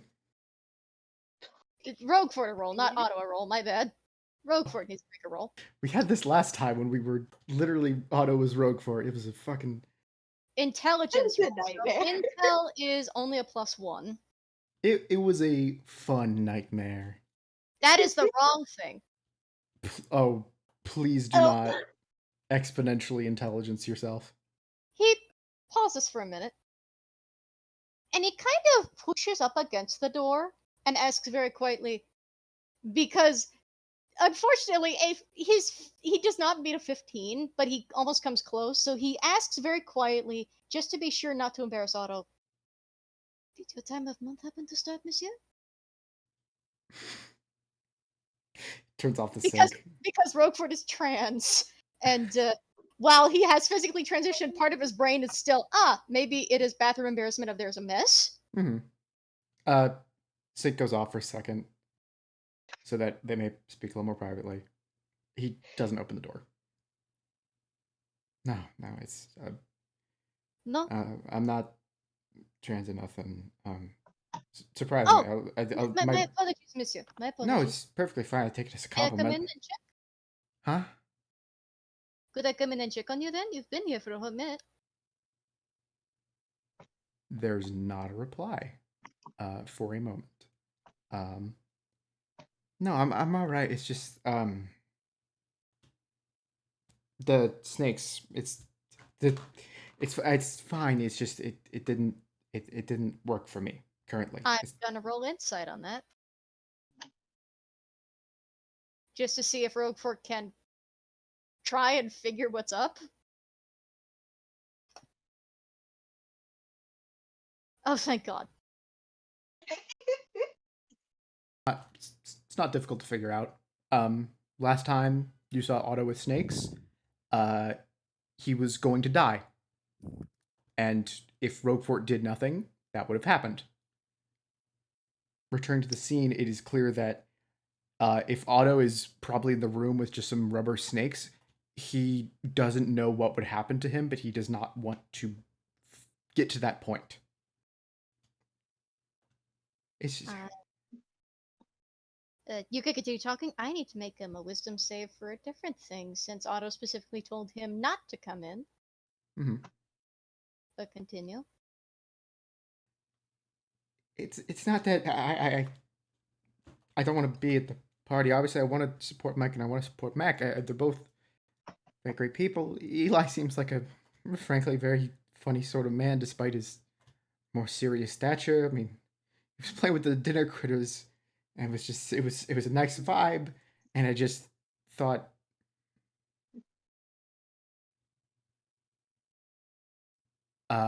could you say what that role was for and what you got? So, here's the thing about Roguefort.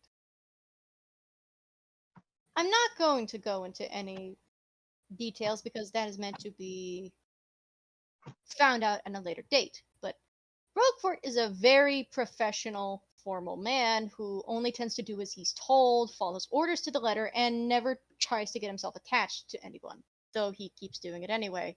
A mistake that the head chef usually berates him for. But it's been different here. There's not really a good way to describe it because part of Roguefort has been programmed over the course of several centuries not to refuse an order from someone deemed superior to him because that's how he's trained, programmed, conditioned, that's how he's made. And at a previous point, he had deemed Otto as someone superior to him, so someone he would listen to. But something in the back of the mind sort of twitches a different way. If there's a series of switches and levers and dials and things to control where the rails go, it's a different train of thought. It's not necessarily phrased as an order, but Otto clearly doesn't want him in there. But Otto is clearly not feeling well. And Roguefort knows why now. Because he was there.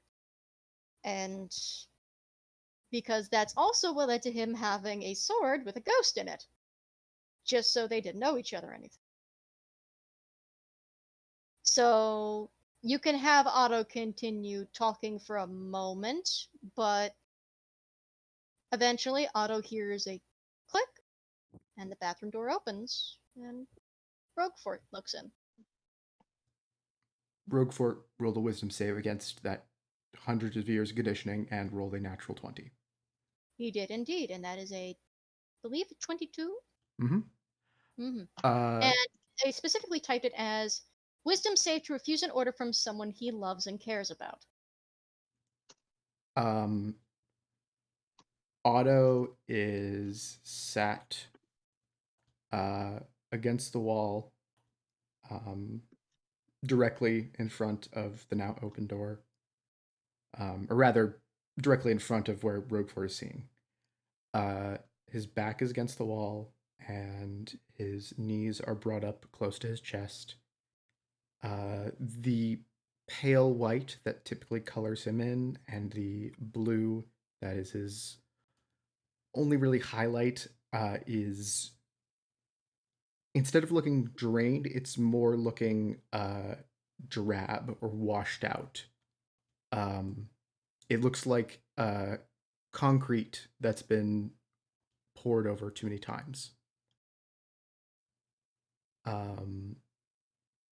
It's not hard to tell that he's been crying for a good while now.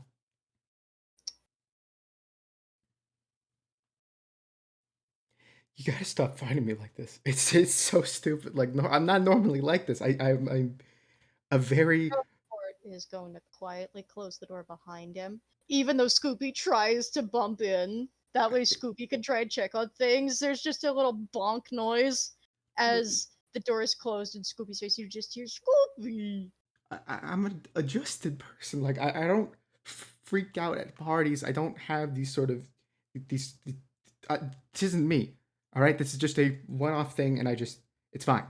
I need just a little bit of time, and I'm sorry because this is the first party. I know you've been to it a while. You've been doing this routine. I thought it'd be nice. And he's going to just walk forward, sit in front of him, and because he doesn't have much practice in it, he's actually going to pull him into a hug. Seeing the Roguefort going for the motion, he lets down his knees and sort of scooches onto his side and returns it.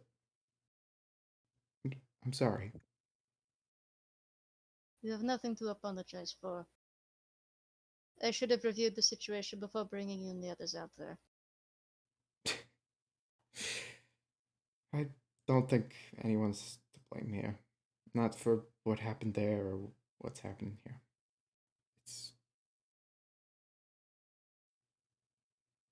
We did a good job there. We can do a good job here, right?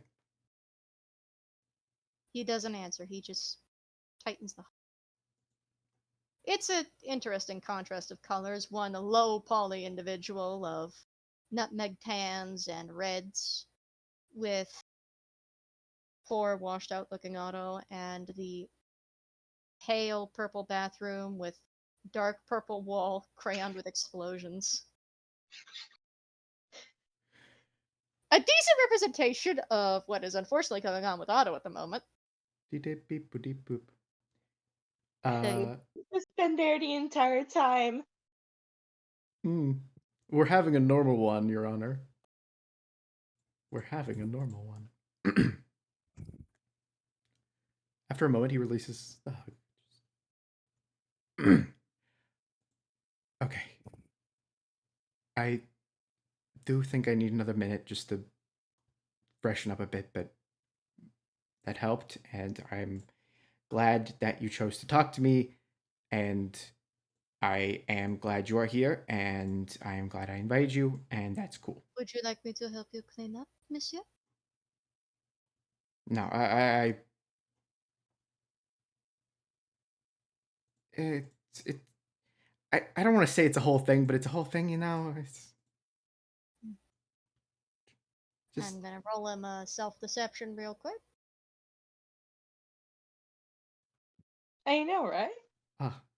Self-deception. My favorite. I don't think it should be. Mm.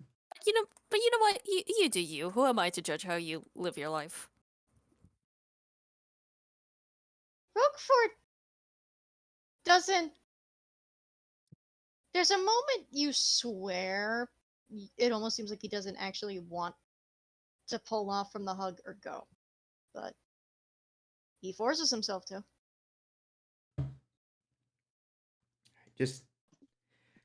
I know it's stupid of me to say, but just 5 more minutes and I'll be out. Sorry I left you to small talk. I know that's not your strong No, suit. it is alright. I'm certain the others are doing just fine. Just, it seems like both of them really like the dinner critters, and I know that you know a lot about them, so just, talk about them and what their hobbies are. Maybe, tell them funny little stories about them. That's called an anecdote. It's like stand-up comedy, but when you're telling a story. I know what anecdotes are. Oh man, we have got to go back to that stand-up comedy parlor. You killed it last time. You killed it. I will tell them you will be another few minutes. All right? The goofy smile that was starting to grow just goes back to a neutral expression. He nods. Thank you, genuinely. It's Roguefort. And for a moment, he actually is also going to reach into his pocket and he's going to just politely tosses you a cherry. Just a little bouncy cherry dinner critter with just 2 little googly eyes. But that should help a little. And then he's just, before he can listen to whatever thoughts his brain are having, he's going to make himself leave the bathroom and close the door, though it's a bit stuttered. His animation's fine. He's fine. Don't worry about it. It's fine. We're all right. But now you have a snack. Do The snack that smiles back. No. Due to the continuity of it all and the fact that this takes place much before a spa game, which is normal and hinged, Otto is going to decline this and not partake. The cheery is still there at least to just watch. To cheer him on. Cut away from me, please. Okay. Cut back to Roguefort, getting back to what are Eli and Mica going to at the main area? Snake World War Mica 2. is playfully chewing on Eli's fingers while she just ties all the snakes except for Roguefort's together. Aww. I was going to say that Eli has been trying to nicely convince Mica to put the snakes away, as he has caught on a bit that somebody doesn't seem to be a big fan of them. And Roguefort comes back into view and he goes, bonjour, everything going alright out here? Guten Tag. She just cheerfully pipes up, grabbing the snakes and just about to go put them back because she's now embarrassed that she was caught biting people. Aww. Aww.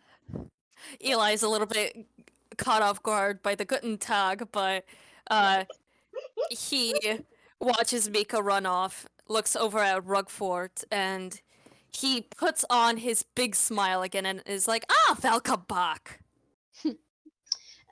Monsieur Otto will only be just a moment. He is having slight bathroom difficulties. Just, I'm actually gonna have to roll because he's trying to lie when he doesn't know how to lie. Because he physically can't. So, this is gonna be a disadvantage deception roll. We Oh, need, boy. we really Oh, need to teach him how to boy. lie properly. He physically can't, but good luck. Word. Obfuscation is the name of the game, my friends. I mean, Eli's not going to pry. That is a 3. That is a 3. Okay. So So, he's go ahead. trying to, and like, of course he's back to his traditional low poly. He's not lower poly like earlier. He physically is fine, but he just happened to have something that did not agree with him weeks before the party. So that finally went through his system. You know how slow digestion is with Tungind. Why do you say that to a doctor? Yeah, that's probably why it fails. I have never seen a twink so failure. Recognizing he's a twink, by the way. He is indeed a twink. I knew it. Or at least a twunk. Very least. Eli kind of looks at them and him and kind of recognizes the fact that this is not the truth. Yeah, fairy boy not good at lying, but he's trying, and it clearly looks like he's trying for good reason. Well, yes, Eli's not going to pry. It's not something that he's known for or is going to do. So instead, he does a little tap to the chair. Come, sit.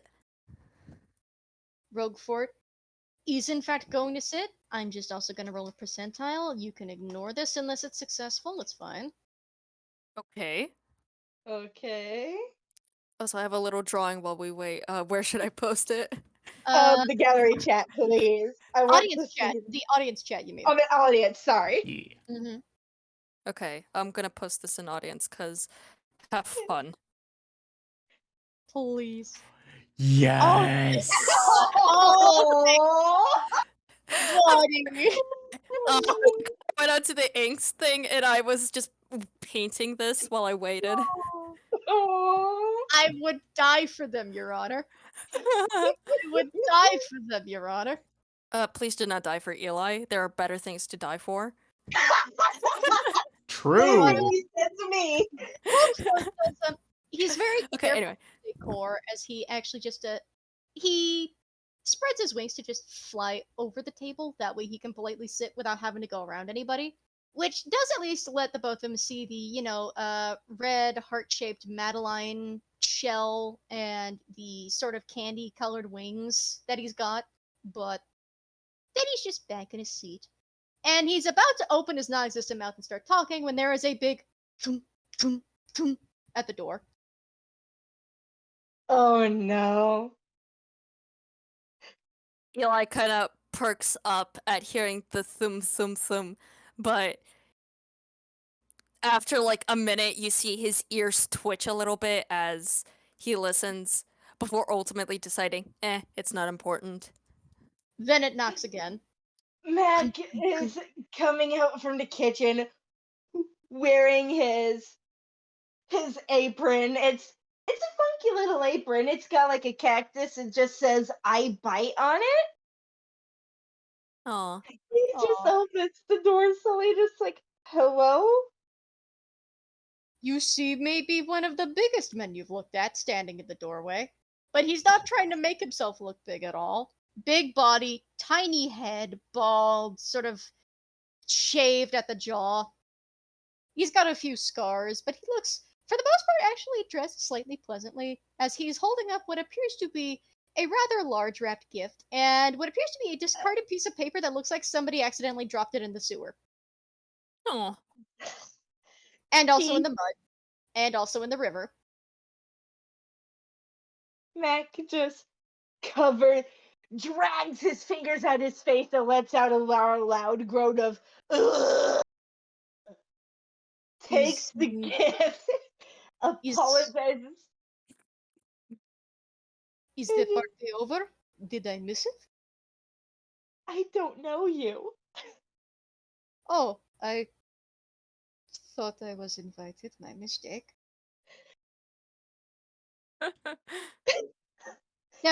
Terribly sorry. You may, He's gonna. no, He's on the verge of crying because there's too many people. It's like, if you want, you can come in for cake. Just please, Ooh, please don't that'd be break delightful. anything. Please don't overwhelm me more. He's on the verge. He has a look of concern, but he just sort of reaches forward and pats his big hand on his head. That is a lot of feathers. He does not make note of that. It is just big, comforting pat, like Andre the Giant's hand. Just pat, pat, pat. And he's gonna wait for the door to be open, but before he sort of has to hunker down so that he's the right height to get through the door. He just lets the door just creak on open as he goes back to the kitchen to finish decorating the cake. And he's clearly got the posture of somebody who is very anxious about talking to people, and that's why he's been in the kitchen the entire time. Mm-hmm. He's so valid, honestly. He's so fucking valid. But yeah, a big fella happens to sort of step in, and he's almost got the bodily build of like a grizzly bear. Of just, he is huge, but the way he's presenting himself is not meant to be menacing. But he just finds himself a seat very quietly. Yeah, you can continue. Eli, you can see Mac's hand wave from the back of the kitchen, and it's sort of slow. It's like a begging wave. Begging. A please come here sort of wave. Towards who? You. Oh, me. Okay, so Mac-Beth is waving to Eli to come. Yes. He's begging. Eli kind of perks up and is like, "My apologies. He appears to need my help." And he takes words, please. He stands up and he walks over to Mac-Beth. Mac is just crumpled by the fridge. He's not gonna say much other than open the fridge, pull out the sparkling cider, points to the cupboard where all the fancy glasses are, and just very silently begs to please be careful with people. He's not very social. He's not good E- at talking to people at all. He's just doing all this silent begging. Eli has a 0 in charisma. I don't know why you thought he'd be better. But I mean, at least it's not a -1. I mean, fair. He would have -1 if he wasn't a tune, but here he is. Hmm. All right, so he gives Mac-Beth a bit of a pat. He's not fully sure of how to comfort. That's never really been one of his specialties. But what he does tend to do a lot, especially with his younger patients, he's gonna reach into his hammer space. 4. He pulls out a little beanie baby dove that has a bunch of stitches on it and different patches. It's missing a wing, and he kind of gives it to Mac-Beth for comfort as he reaches into the fridge, pulls out all the food that Mac-Beth has requested, and he brings it over to the rest of the party. Mac is now slowly following with all the with how many people are in Well, we've got Eli, we've got Otto, we've got Roguefort, we've got the new guy. here now? That's 4 people in here with Mica, so Six that's in 5, total. and Mac-Beth, so 6. 6 people in the house. He brings out 6 glasses, 3 between one between each finger. He sets them down on the table, looks at Eli again, and as he sort of takes the sparkling cider, he's very nervous around people. I don't know why this has suddenly become a trait of his. He's just not good with people, and he starts pouring them the cider, waiting for Mica to come back with a different set of toys that she may or may not have, and just sort of very lightly just pats Eli's head before sitting on the floor by the table. Eli, unfortunately, is going to swat a bit at your hand at attempting to pet him. He does not appreciate head pats. The cat does not consent to pets. Roguefort will, by the way, tuck the diamondback snake toy that he has been so politely given out of sight. That way, when Otto does come back, that's not the first thing he sees. Mm-hmm. Yeah. But you do notice Roguefort, and it's not a very non-obvious fact, that Eli is kind of looking at you, and he has his pupils have dilated a little bit again with interest as he looks upon Roguefort having a much better view and kind of leans forward and is like, Val, what is your name? I don't think I caught on. You may call me Monsieur Roguefort, Hunter of the Food Court, at your humblest of services. Monsieur Roguefort. Fascinating. Whew. Well, tell me a little bit about yourself. He pauses for a minute because of the back of his brain. He was more prepared to talk about the dinner critters than himself, because he's not. He has to take a moment. You could probably actually see the loading screen behind his Google eyes as he's trying to, like, okay, loading conversation topic about myself. Wait, no, hang on a minute. I actually have to pull up his background sheet for that. Hang on. Oh no. Oh yeah, no, this is gonna be a whole thing. Let's see here. Oh, okay, okay, we are just going to Lord Dump Eli. Perfect. This is what he loves. He's going to pause a moment. Well, no, yes, I'm joking. yes, no. But he's gonna pause and go, what would you like to know about me, monsieur? What would I like to know about you? Because there are some things that I am able to talk about and some things I am not. It is important to discern which is which. For But example, don't worry, I won't pry too much. Mhm. Mostly curious on what you are. And he just kind of squints at Roguefort, trying to discern the features. Uh, could you repeat what he asked? I'm sorry. My brain is still recovering from the name mentioned earlier. Some words I Sorry. turned into soup. No, you're fine. Repeat It's the question he asked. Eli has asked what he's he asked Roguefort directly on what is he. I am a fairy. I don't know if that is obvious to you, but I would assume so from how widely your pupils have dilated that it is obvious to see that I am a fairy. My But I am a my decorative fairy. pupils.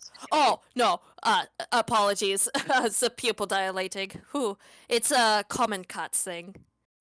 It's not something I tend to have much No, control no, over. no. You are perfectly fine. I happen to see that all the time in my darlings over here. So you're all right, monsieur. Don't worry. As he says that, you can politely see that that a couple of these smaller dinner critters, the Scorpeno-based dinner critter, is in fact just playing with the rubber diamondback snake or plastic diamondback snake just out of view, and is Baby. mostly like a scorpion getting stimulated. Yeah, just he gets claw stims. He gets claw stims. He's allowed to play. Yes. Yes, baby. And you can in fact see that those normally angry like a googly eyes have indeed gone very wide as it's just playing with the snake. You're not sure Mhm. you're not sure if the scorpion's genuinely playing with it though, or sees it as a threat to sting to death. It doesn't really matter to Eh, Eli. but I am a dinner critter fairy. One of very few, if not the only one. So that is something to make note of. Actually, as you say that, a notebook and a pen has materialized in What? Eli's hands, Oh, and he has actually taken note of it. Hmm. Dinner critters. I've never heard of such a concept. What are they? would not be uncommon not to hear about them. They tend to be very reclusive for the most part, sticking to islands, tropical regions, very small pocket dimensions, Feywild depends. No, actually, that would just be my domain of the light. That's right. Hmm. They are usually small plant-based or insectoid-based creatures that would like to stay within the usually just within the wilderness. They usually don't tend toward civilization too much, and usually do not always tend toward people very much until they are taught that people are relatively pleasant or friendly. He glances down at the fact that he glances down and over to the nearby room where the bunger is still watching the TV screen, like the paused video is somehow going to move. It is just sitting there on the ground staring at the TV. It's like a baby sensory video for a bunger.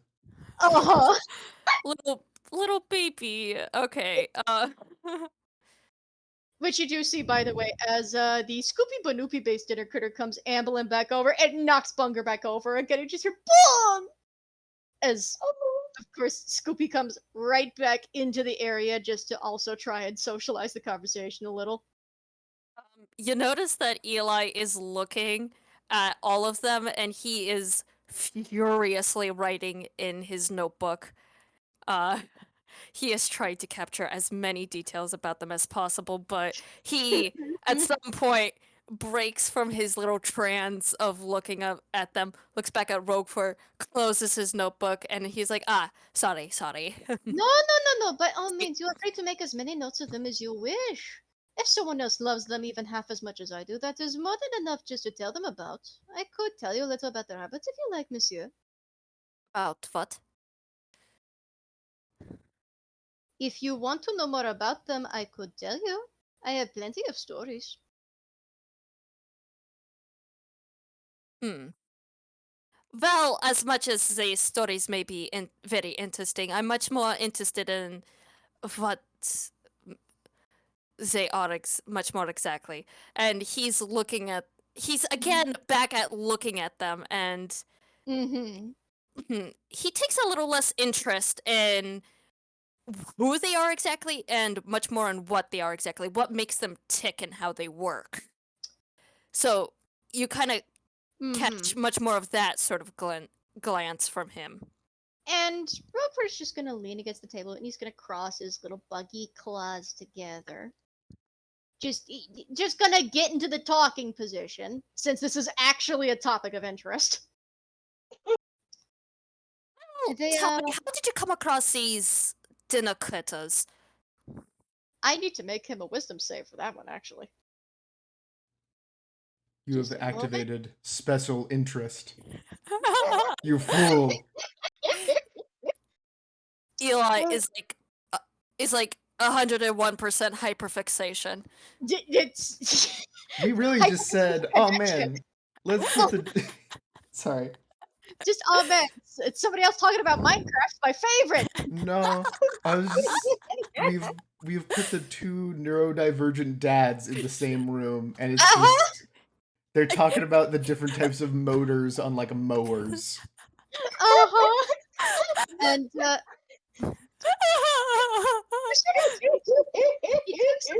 think on it. And actually, this would involve a different save. The wisdom save is fine. What is his intelligence save? Oh no. Memory. no. Oh, he only gets a +1, you poor thing. I forgot that's not your strong suit. Dang. Poor buddy. Somehow better than the wisdom save. I was exploring in the wilder sections of my home domain and happened to stumble across them in their natural environment, just going about as they do. I played with them often enough as a small child, but didn't really take a particular interest in them as proper companions until I started training as a ranger. At which point I noticed I was drawn to them more and they to me. The Makis in particular, and he actually gestures toward the Mega Maki inspired dinner critters, as they are just sort of they only go visible for a moment just at the gesture because Roguefort can see them at all times because they're connected. It's a hive mind, but they do manifest on cue. And with the one that's still with Mica wherever she went, it's the second one that manifests that's actually been curled up on Mihail's head because Mihail's just because he wasn't properly invited and he thought he was. He's just been since he was invited in out of courtesy. He's just been sitting, listening to the conversation, trying not to make a fool of himself. He did not realize one was perched on his head though, Ah. so he looks slightly confused by that. But the dinner critter just glances down at him with those big old eyes, and he just swats his hand up slightly, and the Megamaki inspired dinner critter just scampers off his head and floats into the air just with a little grumbled Megaga. And he just goes, "Oh, Megaga yourself." But it floats back over, and these in particular were, I believe, guardians of a coastal region that I came to particularly enshrine myself. They liked to stay in the sea foam and play about with other aquatic dinner critters and fish. So they were very nice to watch and paint, though I don't remember if I still have any of their paintings or not. They paint? I paint, not them. I Oh. use it would now that you say that it would probably be very cute to actually see how they do with paint, but that might also no we I do have food safe paint. That would be an interesting activity. What do you think, Miss Yamega? Would you like to paint? The Megamaki inspired dinner critter looks largely unfazed. If it is saying anything, Eli, you don't get anything. Not a god-given word. That is a that is the look of something you are not in the same wavelength as. It is just staring intently at Roguefort, and Roguefort just nods. Okay, we'll make do note of that for later. But no, and he looks back to you as if he didn't just have some sort of brain talk with the dinner critter. I painted, or used to. It's been a little It's been a long time since I painted. I don't necessarily remember how long, but I used to paint them when I was very young. It was just a lovely thing to do in between lessons and hikes. They do love hikes, by the way. They love spending time outdoors, except when it rains. Very few of the dinner critters like being out in the rain, except for the megas. They enjoy the wet weather. Eli is Actually nods. listening very intently, and he's taking a few notes of the Mhm. of the interactions happening between Roguefort and his dinner critters. Mhm. And He's taking note of the fact that the two just stared at each other. yeah, if you want to, you can roll a nature or Yes. arcana check. I'm gonna do an Arcana check because he's better at that. Mhm. I do want to say, by the way, I know you said there's better things to die for. I still would die for Eli. I'm just saying. We love neurodivergent doctors who definitely don't have their licenses at all. What do you mean? He's definitely one of those doctors with a license. This motherfucker is a Frankenstein in the making. He dropped out first class, made a monstrosity, deadbeat dad. Shush. Okay, anyway. 8. Okay, I don't think he catches on to anything, but Not completely. You can tell at least Roguefort is connected to the swarm somehow. You just don't know how. okay, so he takes note of that, like somehow some sort of arcane telepathy, shared mindset, whatever it is. Okay. And actually, if you ever so quickly, do you want to do a perception check on Eli? Oh, I would love a perception check. I'm not saying the words. I know that's gonna jinx the roll. We've learned from Look Spiffy. at here, Spiffy.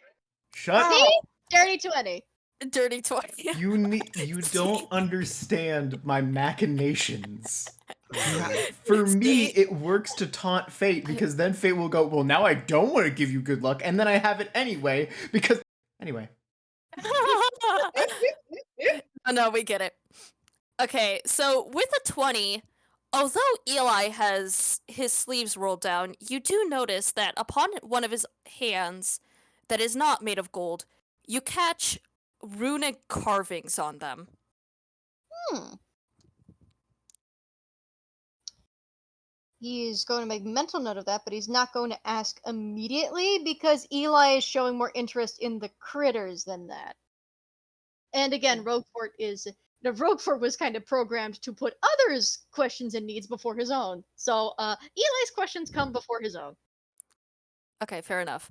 But Eli is continuing to make note, and actually, as we're still here, Eli does do a quick question, noticing that Roguefort has stopped talking. So I've noticed that you shared a glance between you and your dinner critter. What is that one called exactly? Give me a second to pull up the name. I had a name for it written somewhere. Give me a second.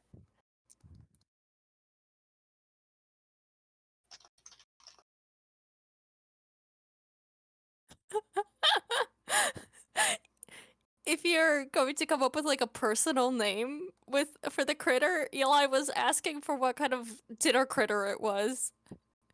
But you know Roguefort gives all of them really cute names. You know this. I want you to know that Eli's going to write that down as the species name. That's so good. That's so good. Roguefort's word is now law when it comes to dinner critters. Eli is going to call every single dinner critter that name until boy. he's corrected. I need to. Hang on. Is it in a different? Sorry, it's gonna take me a split second. Did I put it in a different notepad? Fair enough.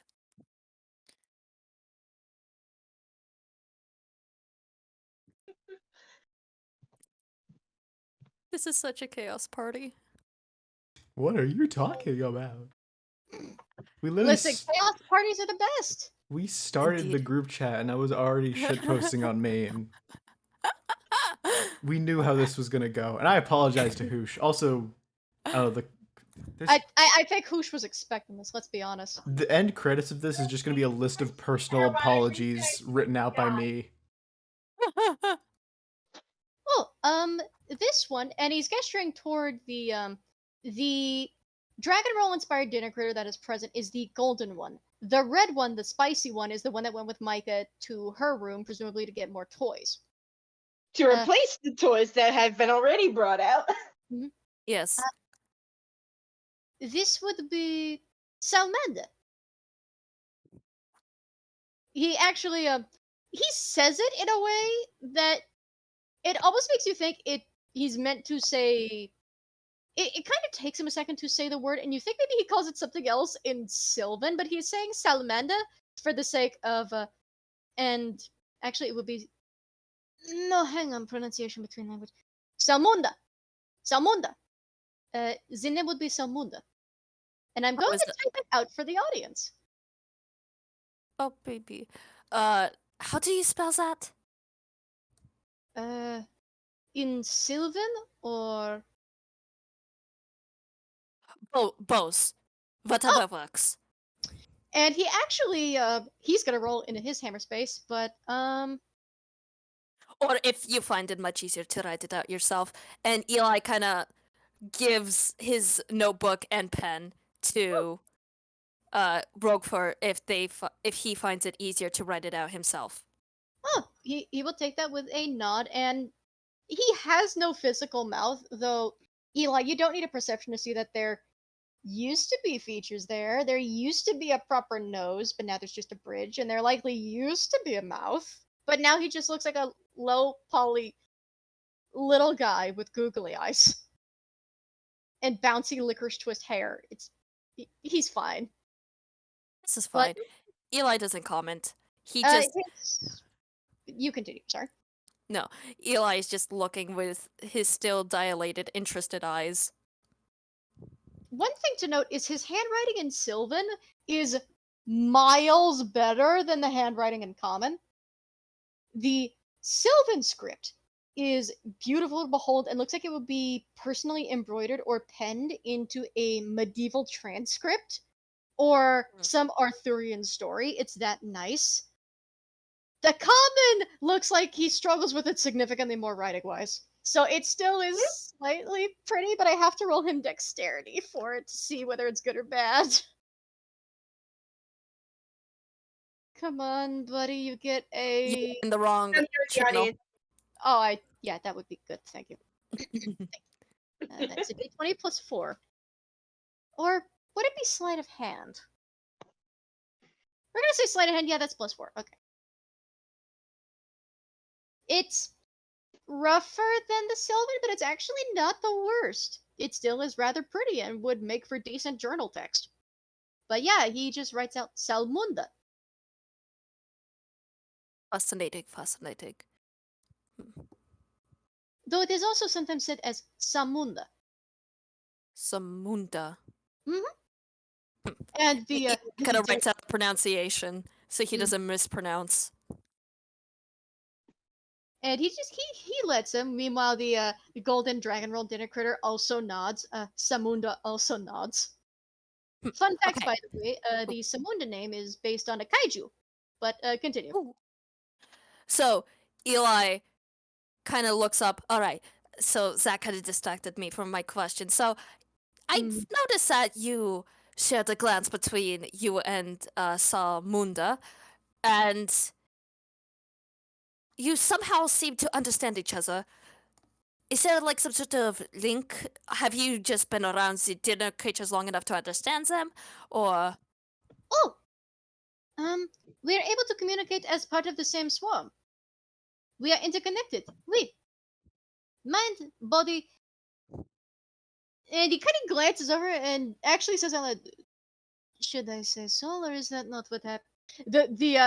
Samunda just, Samanda just shakes his head. Samanda just shakes its head. Okay. Body and mind. It would be... What is... He pauses a moment, and you can see the way he kind of twitches as... Samanda actually sort of readjusts to land on his shoulder and just glances at him. It So, would but be use social behavior as per the fact that we are all part of the same mind and the same swarm. Eli's writing down more notes. Roll me, by the way, an intelligence check. Gladly. Let's see if maybe you could put 2 bits together. Okay. 4. Eli. Bless your sweet heart. One of the few that didn't immediately get. Oh, he means as in he's directly part of the hive mind, as in he considers himself a dinner critter of the swarm. But you got so low that has not made itself obvious to you. It's just like, oh, he's just connected as a ranger. That's the case. Yes. Just like how rangers are connected to their dogs or pets or whatever. Perfect. Makes sense. He assumes this is like familiars in which somebody has a connection with their familiar and thus can share thoughts telepathically and stuff. That's what he assumes. Pretty much. That's definitely what it is. These are definitely all figures. Poosh, what did you say? I said he's got the right spirit. He's a little confused, but he got the spirit. Listen. Man's smart, but he's not that smart. So, Samantha actually did want to ask. He wanted to ask why you were so shiny and what the markings are on your other hand. And Eli kind of does a tap with his golden claw to his golden face, kind of doing a clink. Mm-hmm. The gold. The gold is part of modification, making myself a little bit more efficient within my office. Unfortunately, with age, my eyesight goes poor, and he kind of pulls down his one natural eye, and you notice that the pupil's a little bit whited out. But I've been working on a few modifications. For example, this eye, my green one, my glowing one, allows me to work in the dark. I can see information that I store. The golden arm is much more for reach and attack. And Eli's going to do a quick look around the room and see what exactly he can grab. I'm going to do a perception check on what is something that will not destroy the room if he tries to grab it.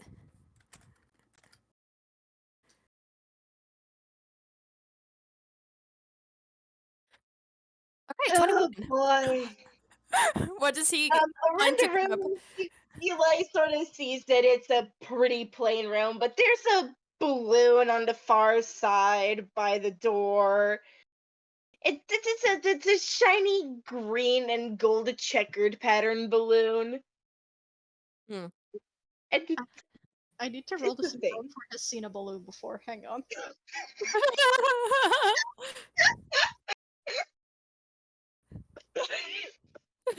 Have you seen a balloon before? Thank heavens that's a yes. Okay. Okay. I was So, about to say he's in for a very nasty surprise if that pops. okay. Eli kind of looks at it, and I'm going to make a dex check. Oh boy. 13.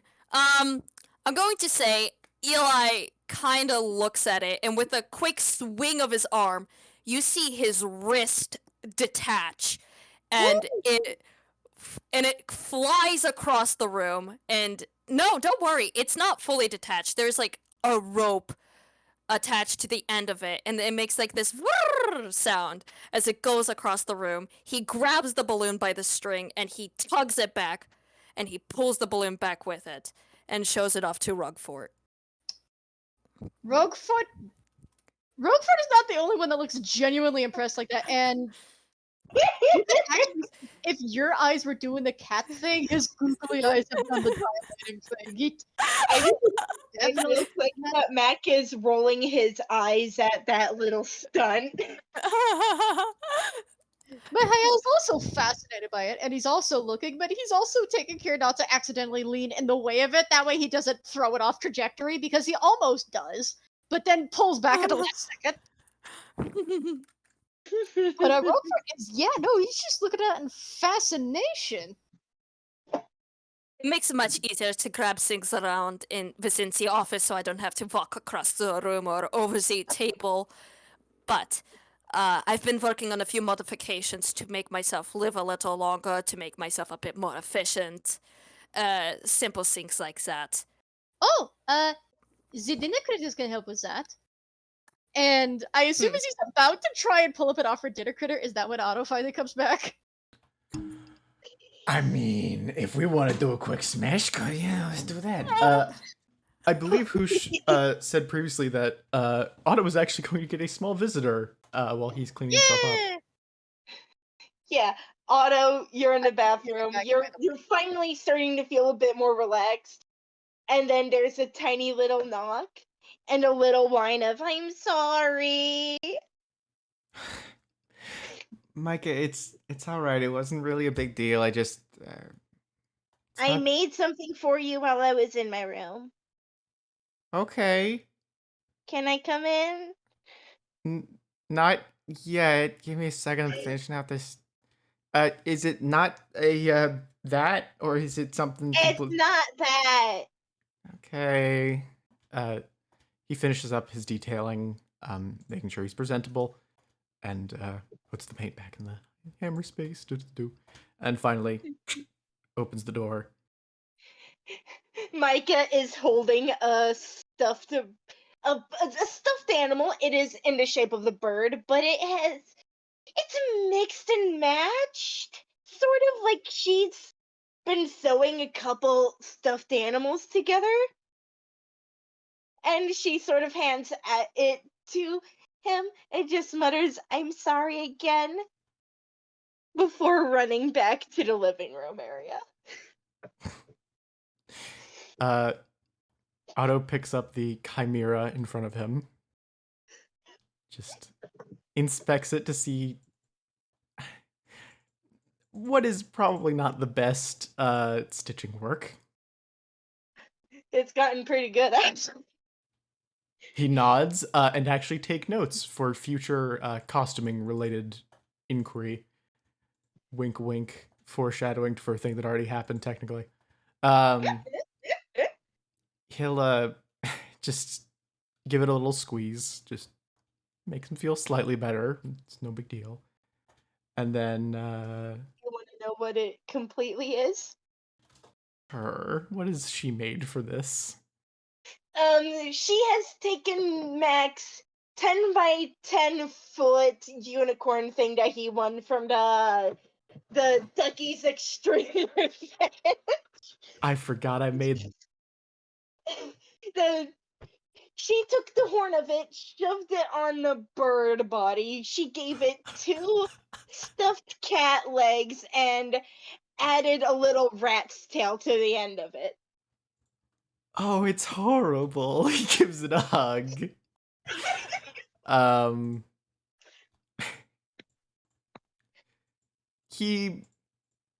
Despite how silly he is, Otto tries to take himself as seriously as one can, but he admits that this gift from this stupid 10-year-old child did help him feel better about his freak out.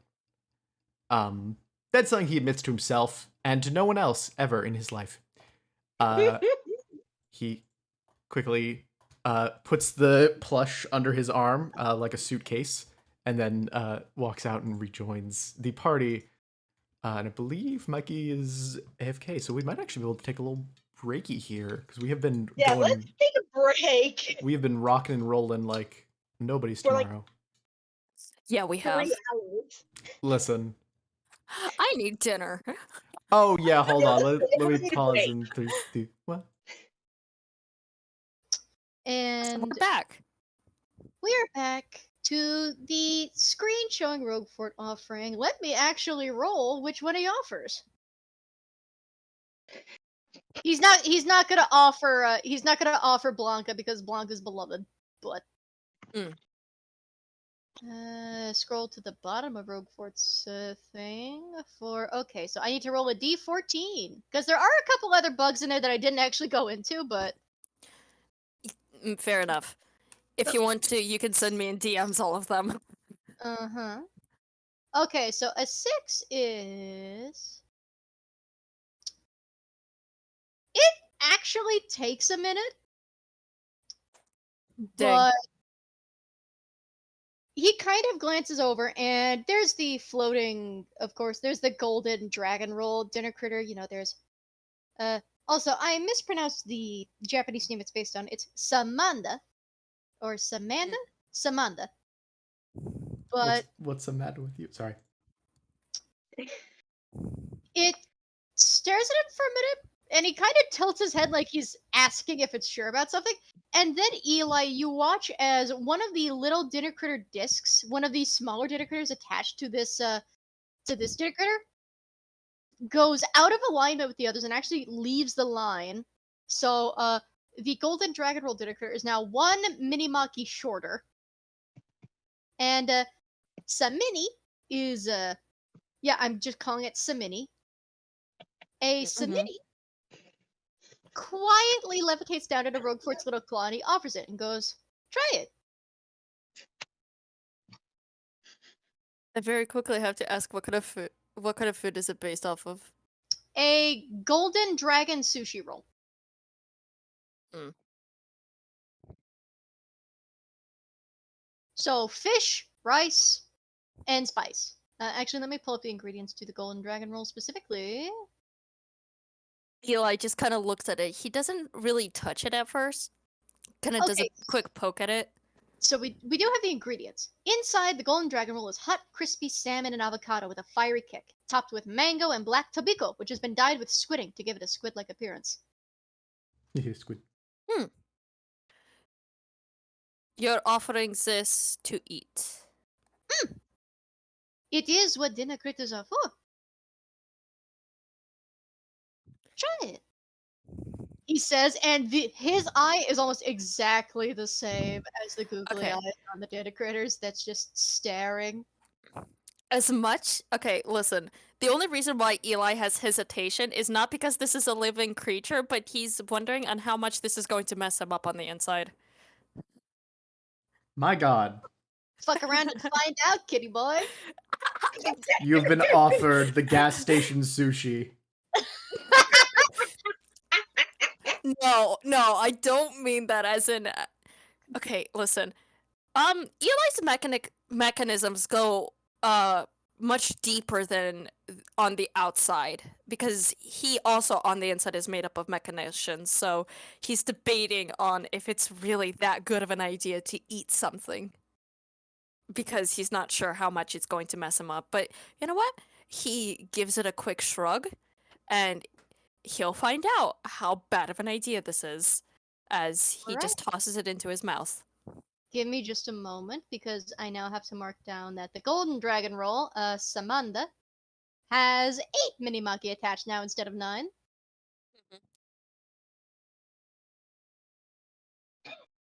And you know what? I'm gonna do an ever so quick Constitution roll to see how well he handles it. And you're gonna have to roll me something else as well. Oh boy. Because I need to go to one of my buddies' chats to grab the little rollable table I made. Cool. Eli does a quick cough after eating it, but other than that, nothing bad happens. Okay, so this is your first time eating one, so roll me a d12, would you please? Oh boy. And tell me what number you get, because I'm not looking directly at it. 9. You are going to have to re-roll, unfortunately, unless you would like to grow a horn.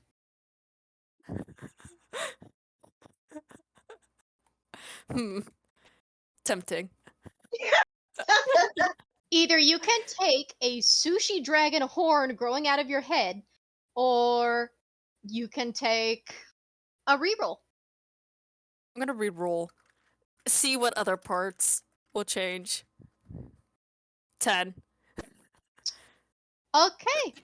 So give me a minute to. I need to pull up the wiki page so I know how to describe how your face changes because that's the face.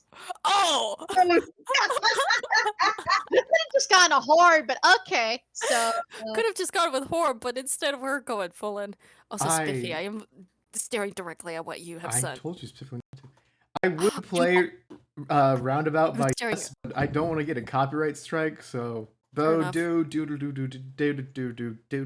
okay, so I'm gonna scroll up to see the picture you sent of ya boy.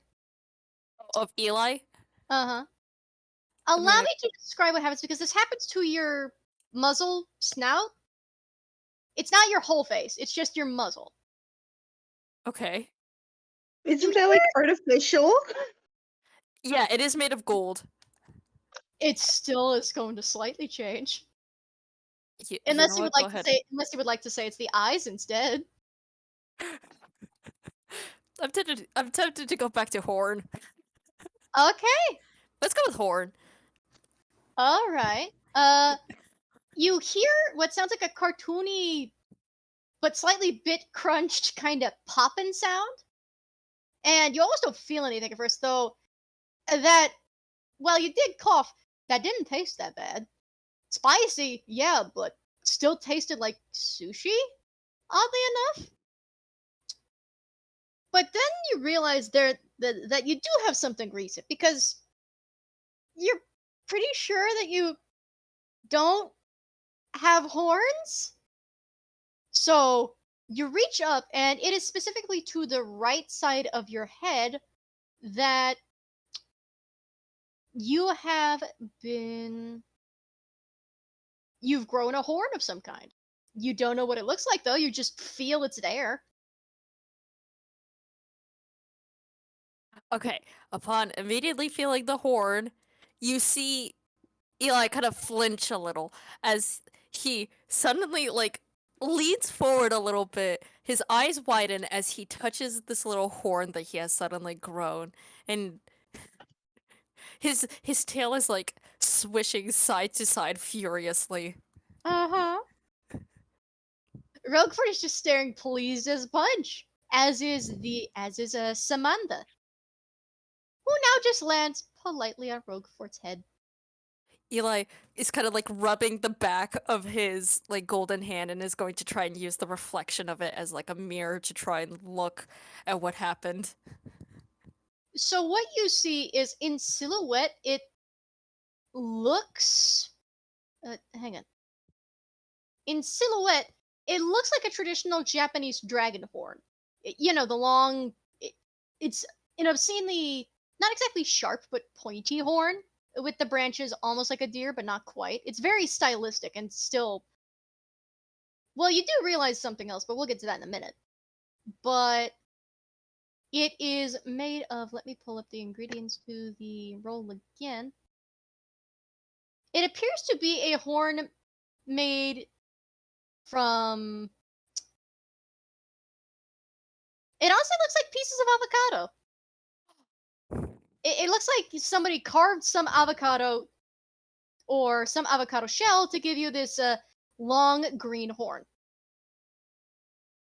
It doesn't hurt or anything. All you heard was a pop before it came into being, but Roguefort doesn't look fazed by it. And looking at the reflection, you do note that does match the horns that Samantha has. Eli is looking at the horn he has. He's looking at the dinner critter. And he instantly turns to his notebook to write this down. Oh man. So, Hold on, I am being called. hmm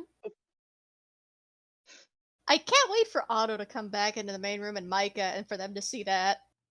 It's not good. Oh yeah, no, Mike is gonna Otto be terrified.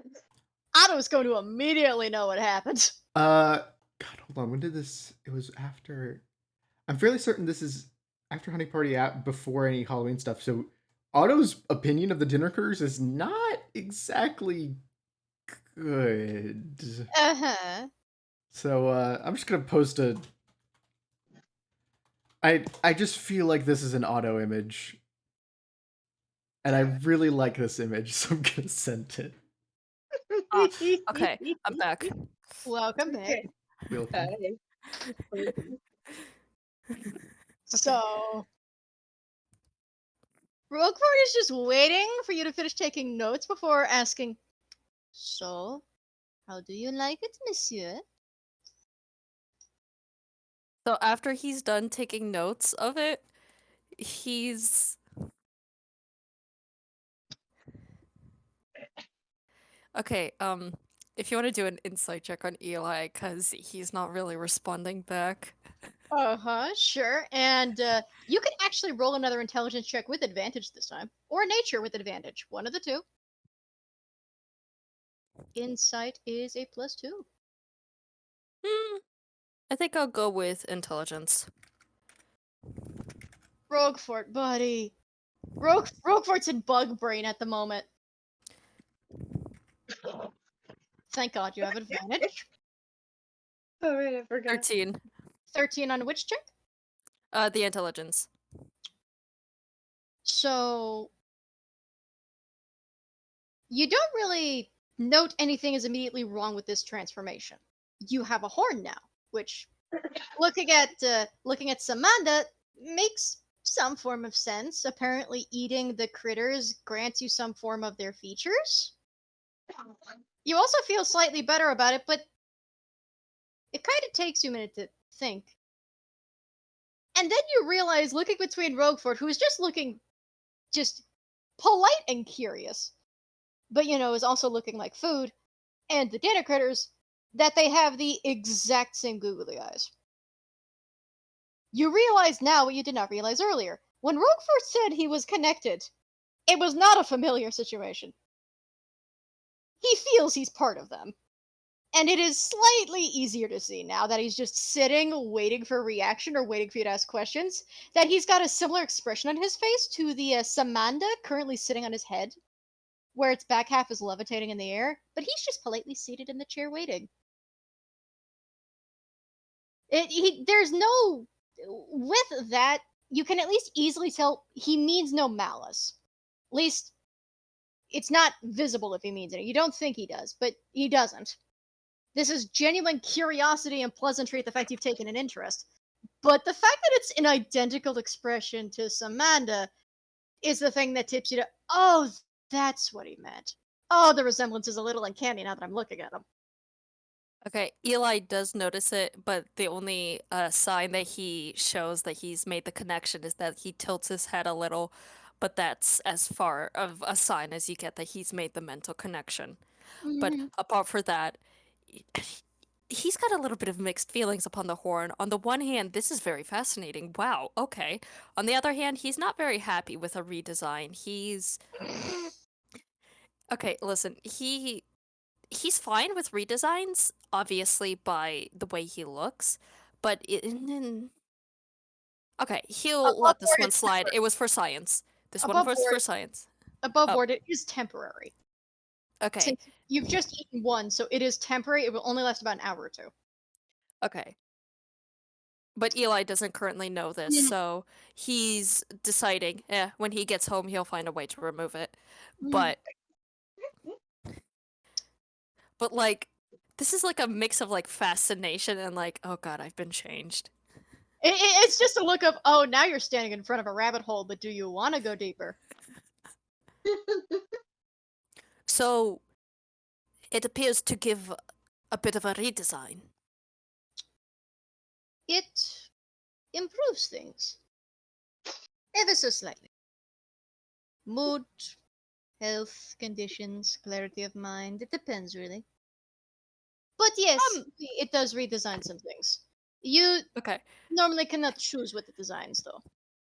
Okay. It's very unfortunate, but you don't see my real life face as I am actually doing the facial expressions of Eli. But he's a little looking at his horn, but as you list off the different things, you say conditions, like health conditions. Oh and no.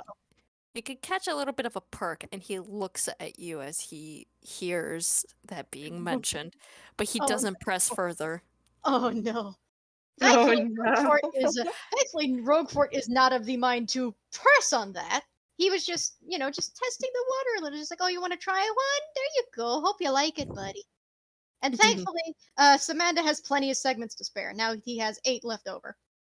Fair enough. Well, at least 8, or at least little 8 some minis. Oh, beloved. But yeah, Eli has taken quite an interest within these critters, and now what kind of possibilities they have, especially with what he's researching. Above board, I'm trying not to think of 50. Bugsnax tempted a scientific mind before. But anyway, I am going to ask, I had to BRB for a hot minute. Did I miss the interaction between Otto and Mica? You did, unfortunately. Yeah. It's okay, I can listen to it in recording, but is Otto ready to come back yet? I think Mica is, like, as soon as he steps out, she grabs his free hand and starts marching back to the living room, proud that she did something good. All right, I'm coming. He likes the little abomination she made while she was in her room. That's why she was taking so long. She took a unicorn plushie and then gave it some cat legs, I think. Aw, beloved. And a rat's tail. Yeah. Beloved. It's a weird little thing. All right, I'm coming. Calm down, Mica. We got enough time for the party still. And Roguefort's, by the way, I should mention actually, since I do not have a reference, he is a 3'2" fairy, but he's kind of low poly like a PlayStation 2, kind of. But he's got those fucking big googly eyes that Bugsnax have. Curly. He's got these these long pointed fey ears that tilt and perk with emotions, but also just bounce whenever he's sitting still. And Eli, you know that they perk as soon as he starts hearing Otto come up, and he turns politely just to greet him in. Mica. Oh, sure. Mica, hand. Mica. What? He pulls out his hand. For the sake of toon physics, he pulls out his gloved hand, and another Otto gloved hand stays there, and he has to grab it and stick it back on him. Jeez. Got a grip strength, kid, I gotta admit. Hey, y'all. Sorry, I just... bit of trouble. He's better now. I gave him one of my abominations. And she lets go of his hand and starts clapping excitedly. It's not an abomination. It's just work in progress. No, it's an abomination. I said it was. Okay, it is an abomination, as you said it was. I'm glad you two had fun. Yeah. Okay. He'll check the kitchen for a moment, just peer in to see if Mac is still... Mac is in the living room, trying to keep himself together as he sits on the floor, just quietly, waiting to be interacted with. Right. I love it. He gives a wave to the unexpected Mikhail. Oh, hey, Mikhail. Mikhail waves very quietly, and then glances back to the cat with a horn. Looks, doesn't notice anything wrong, looks to Mikhail, looks again, notices what's wrong. Oh. Yeah, I'm assuming you partook of a dinner critter there. Don't worry, Eli, right? Yeah, the horn thing, it is temporary. I think it lasts about an hour or two. Just a small side effect of eating them. You see as Eli does not break eye contact with you as he pulls out his pen and he writes that down. Shit-eating grin maintained for Otto. I'm gonna roll something real quick, by the way. Just in Roguefort's case, because Roguefort is looking to Otto like he hasn't done anything wrong, but an insight check is gonna see in Otto's reaction, whether he has possibly done something wrong in accident or not. Sure. Because there is now a seeking of approval, unfortunately. That would be insight, so +2. Okay. 19. So how does Otto feel on seeing that? Good. You offered food to a friend. That is something you do at a party. Neutral. It was a dinner critter, and I'm conflicted about them.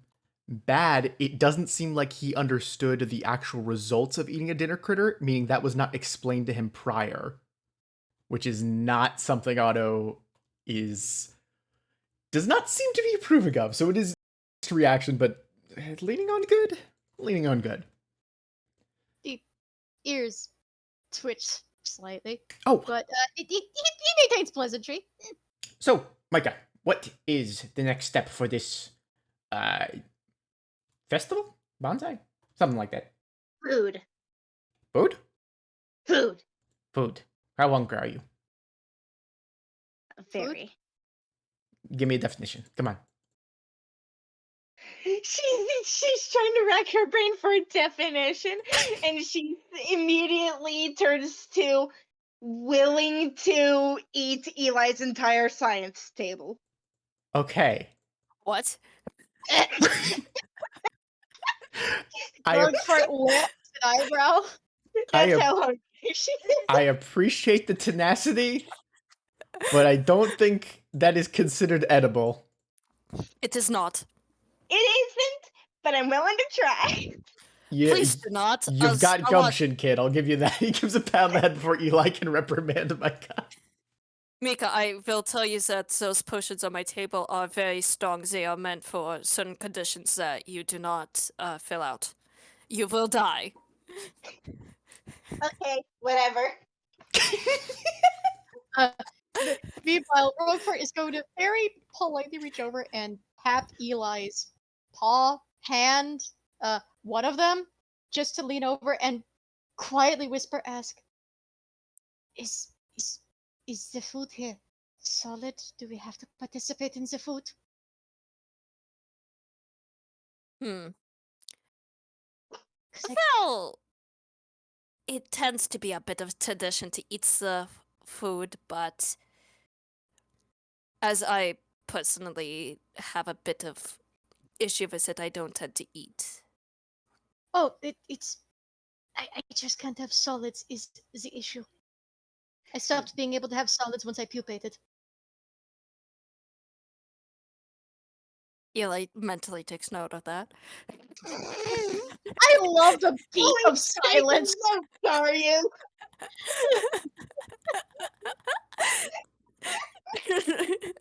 He's still, by the way, it's still, by the way, it's just pleasant expression towards the others. But no, it's just a quiet thought of I could only have liquids or soft foods. If this is gonna be like if this is like an actual thing I have to chew, this is gonna be an issue. Hmm. Don't worry, Mac has a blender. Well, I mean, we could bring this up as the hosts. Oh, we could, of course. And he just nods and gets right back in his seat. Okay. Mac, what's the dinner plan other than the cake, obviously? Mac gets up, does a little bit of a stretch of both of his arms, and he proudly says, "Oh, tonight's supper will be a mix of food. Micah is allergic to a lot of things, so I have lots of variations for people to enjoy. But for anybody that has certain palate needs, I can make it quickly. He raises a So hand. tonight we have the allergy-safe foods for Micah are tofu, shrimp pasted, spicy. He's trying to explain it in a way that somebody would understand, but he's kind of failing. It's just like it's just very hot. It's spicy. Raises hand. Yes. Is there a spice optional option? Yes, there's yogurt in the fridge. Oh, thank God. It was good gumbo. It was a once-in-a-lifetime gumbo, and I will not have 2 lifetimes. It's not gumbo this time, but still very spicy. Ooh, spicy's good. I love spicy. Glad we agree on something. He seems to perk up a little at that, because, okay, he made up for his social faux pas much earlier. Okay, slightly better terms with the host now. We're good. We're fine. He's We're good. fucking We're fine. keeping a mental tennis board of his score. Jesus. Fucking relatable.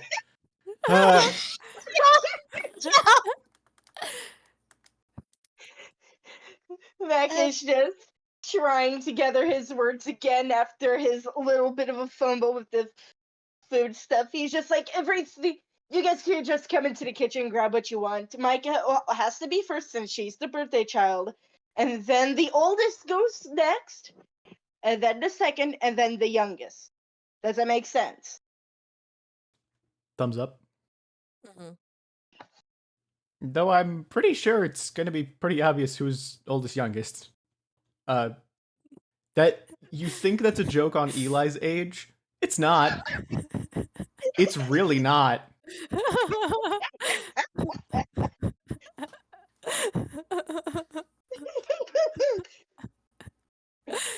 Man, We have a fae in the room, Your Honor. I know.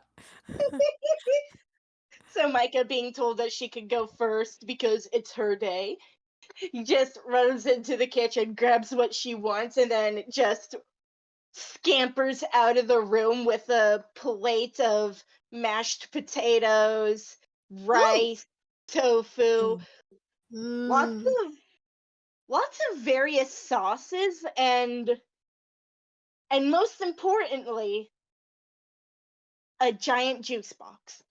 Yes. Oh, Yes. buddy. Yes. I love it. I love it. Baby. I fist pumped the air. Yes. Yes. Children with juice boxes. I love it. And Max says, whoever's the next oldest can go in now. Pick your food. Next oldest. Roguefort tries not to say that's him, but he's also trying not to think of the fact he's 474 years old.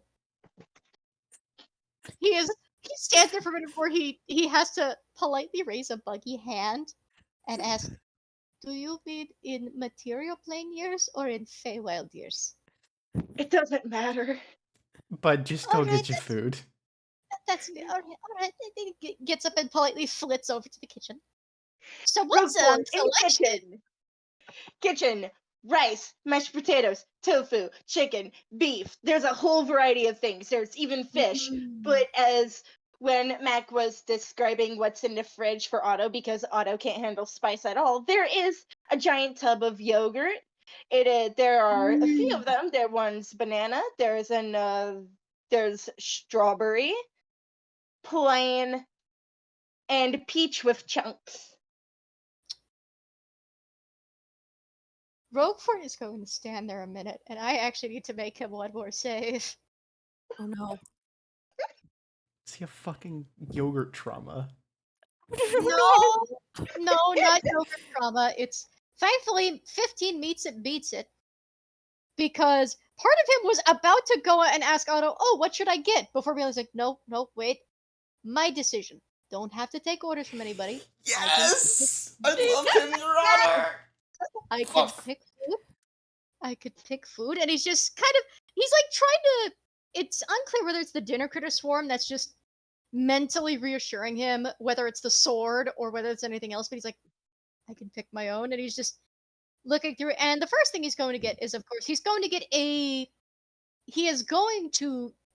mixture of the banana and the peach and chunks yogurts, Delicious.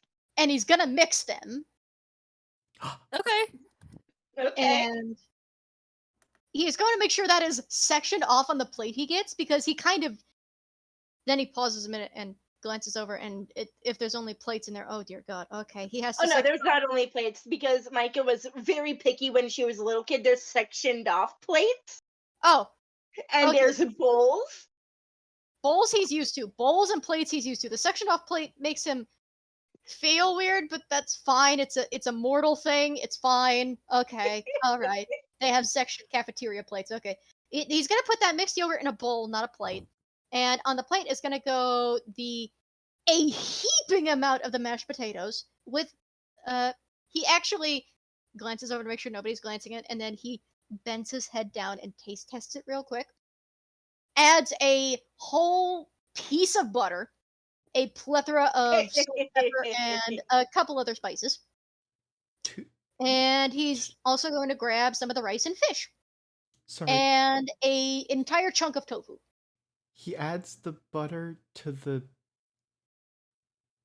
the yogurt? No, mashed potatoes. He adds the butter thank to the Christ. mashed potatoes. No! No! Oh god. I missed half a sentence and I was like, Jesus Christ. No! He's No, no, gone no, rogue. Already a whole stick of butter in there and sour cream with stuff. Green On onions. holidays, she adds butter to the water. There's too much butter. Look, mashed potatoes need butter and salt, alright? It's a standard! It already has butter and salt. It needs more. Yeah.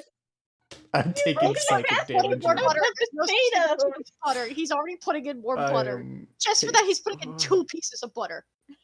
I am taking psychic damage. Thank you. I am also taking psychic damage. A couple more spices that aren't just salt. Since he tastes it and goes, no, the salt's fine. Actually adds one of the spicier spices to it.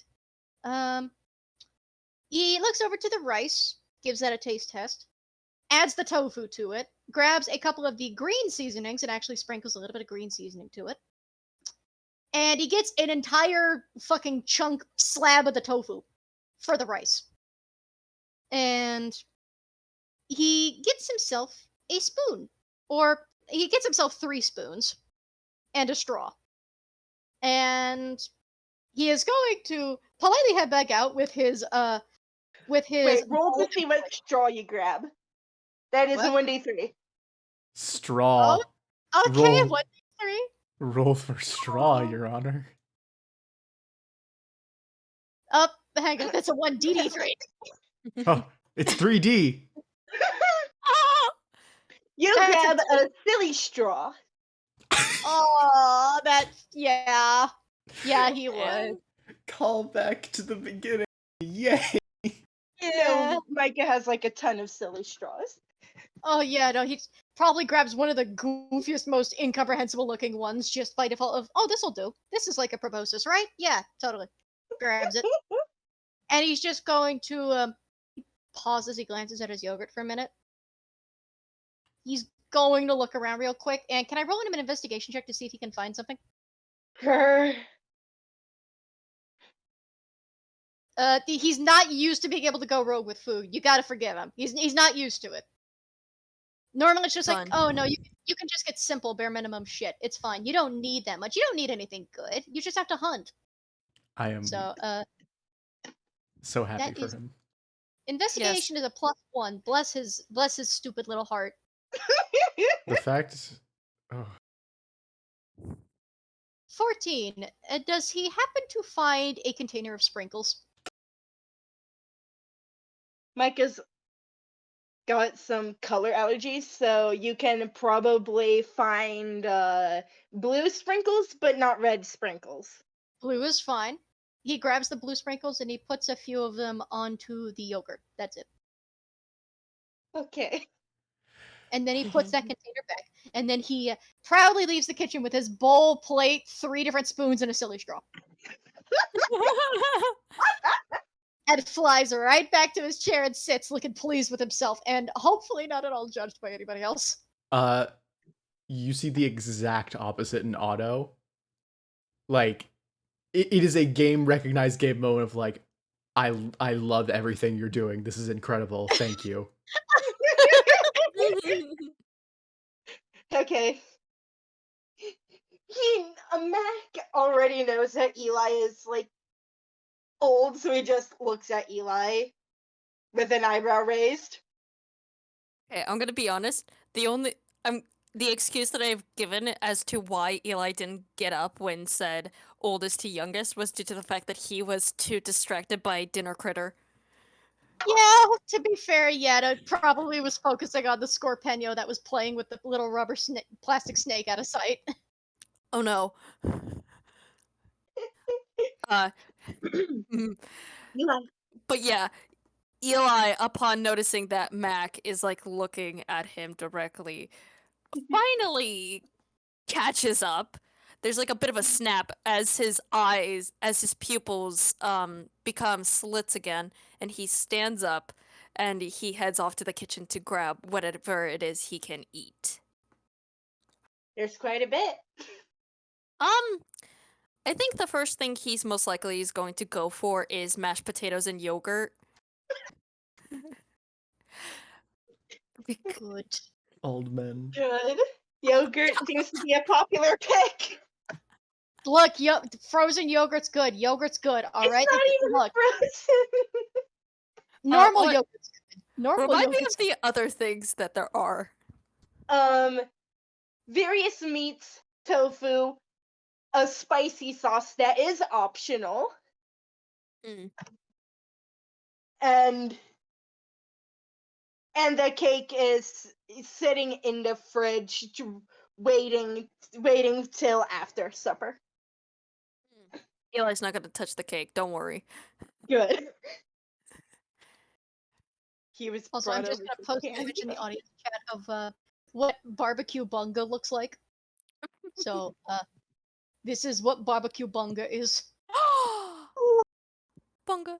Bunga. Okay, Bunga. yeah. I just went off of regular bunker. Oh I can. no, you're good.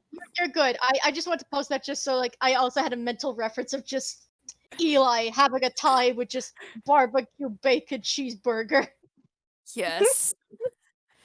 and I am just calling it bunga. I don't need to change the Bunga. name. It's just bunga. Okay. It's just bunga. Unga bunga.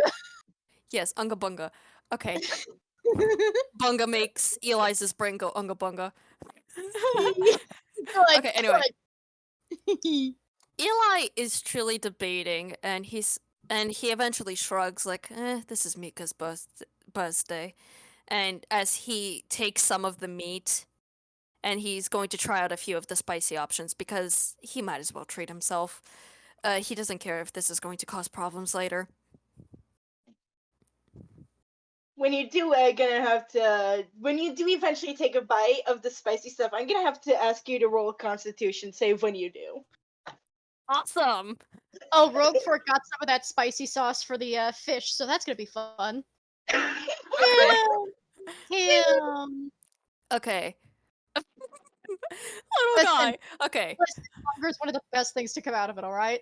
There's nothing wrong with the shape. There is nothing wrong with the shape. Okay, I drew Bunker a little off, but that's fine. We can continue. So Eli reemerges. Mac is older than Otto, but because Mica tends to fall asleep while she's eating her food, he's gonna usher Otter. Otto is now confirmed. Yeah, I was gonna say at least knows persona. Continue.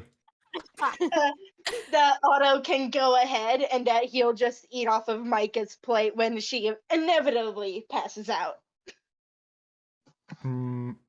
He sees he's being like ushered and like he puts a hand up like, no, come on, you're the one who organized this whole thing. The least you can do is, eat before they become leftovers. I'll get the leftovers. Don't worry about it. Otto lowers his head. This is a challenge. Otto is going to be courteous and nice. What will Mac do? Mac's gonna stay firm. And are you Otto able to be picked up? So very clear. He's 7 foot. Mac is. No, Otto is 6. 5. No, Eli is 7. Okay, Mac 6. is Right. 6'6". Yeah, 6. So about a foot taller. I have literally labeled Otto's weight as ? Because he only weighs as much as the scene requires it to, so you can literally pick him up with like a pinky finger. It is not difficult. I mean, Roguefort's picked him up before. Glances at hunting party. I will make a strength check just so I am sure that it depends what the scene was. You could to be take honest. 20 on strength. I'm gonna be real. Otto is a It is meager man. 3, Otto is a bundle of 18. twigs. Does it? Mac slowly walks over, cups his right hand under Otto's knees, and just sweeps him up, and starts walking to the kitchen with him. Otto just shrugs. Yeah, alright. This feels like the only way this could have ended. The last thing, Otto, that you see as you're being shepherded to the kitchen is Roguefort reaches down to take a he realizes he didn't bring a fork, and he kind of manifests one from his hammer space. I'm gonna roll the d10 real quick. Very close to a fumble. Gets a piece of the salmon that he got with the hot sauce on it, with the spicy goods. He takes a spoonful of it, and you can see the fire light up in his googly eyes before you get in the kitchen. You do not see what happens to him after the fact. But you do hear a train whistle sound effect. Oh. Because that is that's a 3 on con against spice. Oh Oh yeah, no, the spice really hurts. It's not a fun kind of spice. It's not fun. Yogurt. This is- He's burying himself in the yogurt. He's burying himself. He's bouncing between the salmon and the yogurt. He loves the spice. Make no mistake about that. He's used to the spice, but also burying himself in the fucking yogurt. no! Eli looks over to Roguefort, sees his reaction, and just kind of looks back to his own plate of spice. Do you dare? Yeah, you can see the mixture of there's just the steam going out of his funky little fey ears, but also his eyes are full of tears. They are cartoonishly watering PlayStation 2 style. You know what? I'm ever so quickly just going to do a really quick hammer space roll. Uh-huh. Eli just kind of pulls out a little handkerchief for Roguefort. Oh, Roguefort gets the handkerchief for a change. Yeah, That's good. politely will take that to clean up. Thank you. Just nods his head briefly. Doesn't even say anything. You could tell if he spoke, he would be several octaves higher or lower. You're not sure. Something would be with the voice. Okay. Anyway, to Otto. Otto, as you're getting carried to the kitchen, Mac just sets you down in front of the food, hands you a plate, and just says, pick. I honestly fully thought that Mac was dragging him like a broom. No, he was carrying him bridal style. As I see, this is the only way to please you, Sir Mac of Tosh. Let's see. Otto will very quickly grab some of the salmon and just cut some with a fork and just put it to the mouth, just to see if it has that bite to it. It's not even spicy. It's the spicy sauces are to the side. You can add them on if you want. You've never seen him more calm. Just kind of not bland, but it's just salmon. It's savory. It's good. Do I want to be funny with it? Yeah, I'm gonna be funny with it. Roll hammer space. I'm sorry for what's about to fire.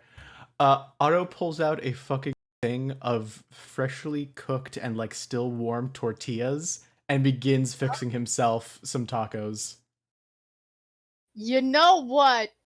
Fair. If anyone's never had a salmon taco, holy shit. They're missing out. You're fucking lazy. Roguefort could have Roguefort could have tried a salmon taco, but he can't have proper solid foods. He has to have softer liquid. He's still on his Gerber formula. Sorry. I'm going to kill you! I know. I'm a smasher and killer you I've with already- the fucking hack! we've already predicted that I'm gonna be either killed by or done in by. It's gonna be lovely. So it gets like a salmon taco, gets a beef taco, gets a chicken taco, tops it over with rice, little green, not touching the spices. He looks at the yogurt, but understands yogurt and taco. No. And, returns to the room, very For satisfied. cream? Stop that. You got an issue with it?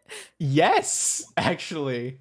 If you fucking replace sour cream with whole yogurt, there's something wrong with you. I'm sorry, like Oh god, yeah, no, I'm imagining that. No. Oh no. I don't want to throw hands on food opinions today, but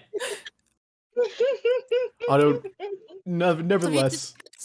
Well, do we say this to a Russian? No. Otto will return, nevertheless, sit down Okay. very happily and begin enjoying a taco. You say that, and Mikhail actually notices you've made tacos and goes, "Oh, fish tacos?" No, I still have some tortillas left from earlier. What's the word for it? Let's call it a misadventure. Mikhail is going to be very polite in heading up and getting his food, and he does indeed do the. He decides to make himself a lovely Russian set of fish tacos. Though he does set the mashed potatoes on the side because mashed potatoes do sound good. Mashed potatoes are really good. Welcome to the Hunger Show. They're chunky style, not smooth style, because I don't really Mhm. like smooth. Yeah, if those bitches need to have chunks, they need to have skins. All right. Seeing that Mikhail puts seeing the yogurt, just a slight eye twitch from Otto, but he returns and does not. Look, he's just innocent. He's enjoying his food. Oh, yeah, no. All right, let him live. Otto wants to I'm gonna start a thing, and then he just sees Mikhail's face, just like, I can't fight that man. He's so nice, and he's very good with it. I'll take one. Also, the last time you saw him was indeed trying to save him from the snake people. So yeah, I don't think I can relate. And those memories are once again shoved to the back of the mind as he eats his tacos. Mikhail just politely sits, briefly jostles the table when he sits, but then goes, sorry. Immediately goes to eating. That's fine. Everything is really good, Mac. I don't know if I ever compliment you on your food. Roguefort's trying to nod along, but he is he's trying to. He can't maintain a professional look. He is struggling, but he is enjoying the food. He's just struggling physically. Delicate, dandy, gay little fairy. He's just the spicy is hurting. He's hurting. Wow, so I didn't know you were a fan of my high school metal band.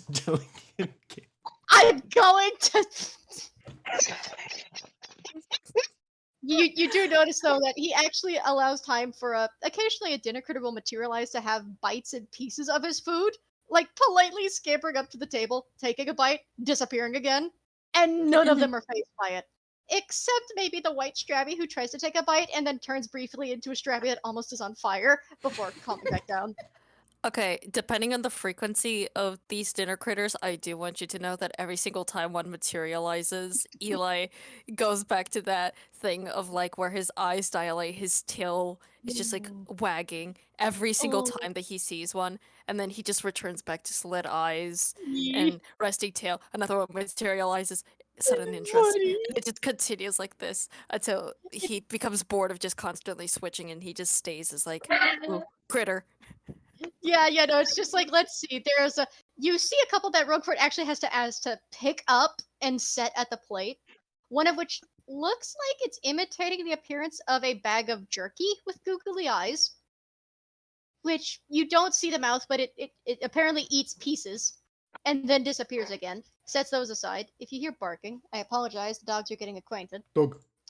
The next one appears to look like you almost think it's an inchworm at first. Then you realize it's a burrito that crawls like an inchworm with googly eyes.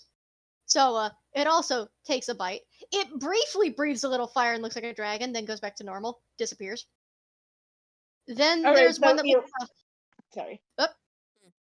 Continue. Then there's one that looks like a Hot Pocket that is spilling its insides, but the insides are actually the dinner critter with googly eyes. Takes another bite. And then the last one to show up is, shockingly enough, the shyest at first until it notices the staring. This is one that looks slightly different from the others in that it is bright pastel. It looks like it's covered in sprinkles. It looks like it's made out of macarons and lovely dainty pastry pieces. It's got toothpicks. It's a whole thing. It is a display. And then it notices the staring, and it focuses more on you staring and actually getting your attention than it does on eating. Its legs are made of cookie. Its back is a cupcake. It is a delightful thing, and I'm going to paste it in the audience chat so you know that you are looking at Instabug, the dinner critter that loves attention. Maybe. This is the dinner critter that loves attention. Oh, it's horrible. I love it. Pastries, glitter, Pocky, pastries.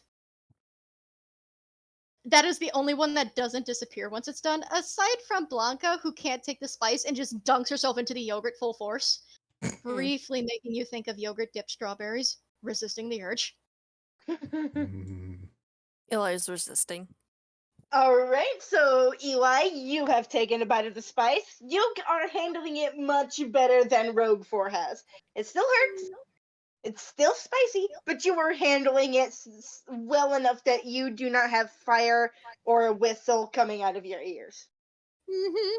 I do want to say that you notice upon, depending on which side Roguefort is sitting on Eli, if it's to Eli's right side, you don't really notice it, as his green eye kind of is squinting a little, but if you're sitting on his left side, you notice that with his organic eye, some tears are beginning to form as he's tried to handle the spice.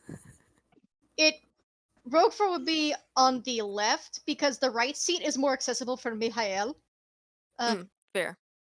But yeah, I know Roguefort I'm just would imagining them all sitting on the couch because Mac doesn't have a dining room table. Fair. I was thinking of I was thinking of my dining room at my old house, but fair. Okay, yeah, no, just Roguefort he would offer a handkerchief, but he'll offer one when he is on the verge of just melting into a puddle. It's fine. He's struggling so fucking hard. Michael, however, is just enjoying his fish tacos. That's good. That's nice. That's sweet. That's cute. Mm-hmm. Mica, meanwhile, is just shoveling the food in her face. She didn't even bother to grab a fork, spoon, or a knife. She's using her bare hands. Oh, buddy. Fantastic. She does not Mr. have table Fox. manners because she doesn't have a table. Oh. Fair. Honey. If there is no table, there is no table manners. Damn. Love Imagine. it. Love it. And Mac is just waiting for her to say, "I'm full," before he takes her plate, takes a spoon from the kitchen, and finishes her food. Yeah, Roguefort is able to at least finish his full plate, but once he gets, there is a point with spicy food, at least the spice that is not fun, where it is just burning and he can actually fight through it eventually. It was just the initial build up to it that was pain. But once it reaches its zenith point and starts cooling down, especially with the yogurt's help and the mashed potatoes and the other things, it becomes manageable to where he can finish the plate without trouble. He just has a residual expression of "ow" that he's trying to conceal. I'm sorry, Roguefort. He's a delicate dandy. He's fine. He still likes spice. He just knows he can't handle it too good. But yeah, no, he tries to say something once his mouth is available. As a compliment about the food, it is in Sylvan. You don't understand a word of it.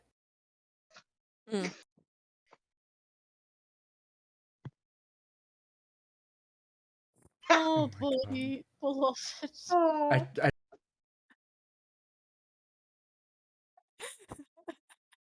but God said, "Bunker, bunker." You do such a stupidly good bunker voice, my god. Probably one of the funniest things for voice acting, because you can't and it's terrifying. I'm here to scare you. I'm here to frighten. Damn. I wish I was baritone. I wish. Handshakes you. While everybody is finishing their food, Micah has been rocking back and forth on the floor, trying to play for fathers, playing grab my hands with her dad as he sort of has his hands on the floor and she tries to swipe at them while he moves them away. He's trying to keep her entertained and not from bothering the guests.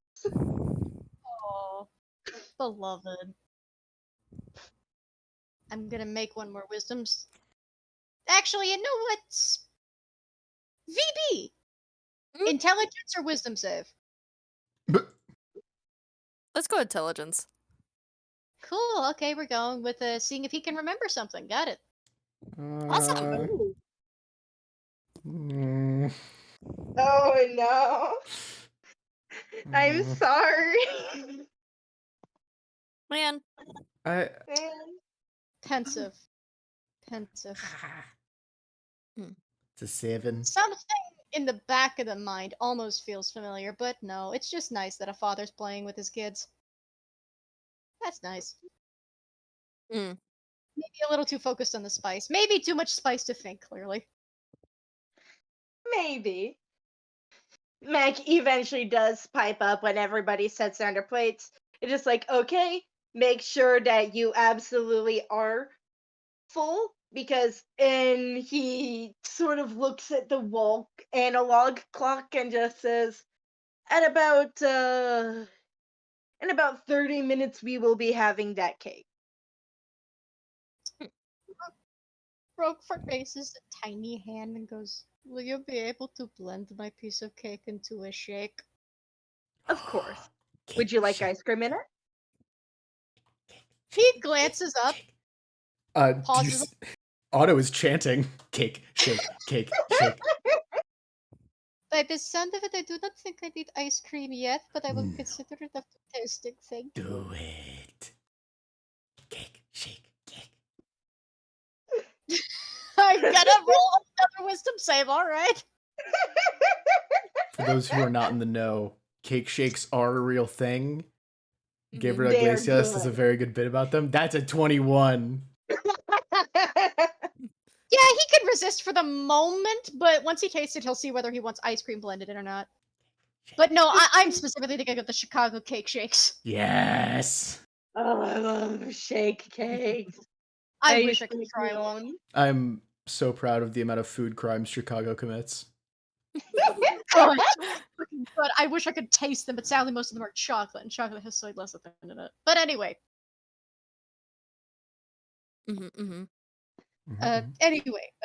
Yeah, no, after Roguefort mentions just blending his piece of cake into a shake. Otherwise, he's fine. Mac nods to that and just looks around at everybody else. They're like, does anybody else want a cake shake? I wouldn't mind taking one. All right. Do you want... He's gonna look at Eli and that's like, do you want ice cream? That Eli just kind of squints, he thinks, on... Well, you know what, I've been spoiling myself all night. Might as well.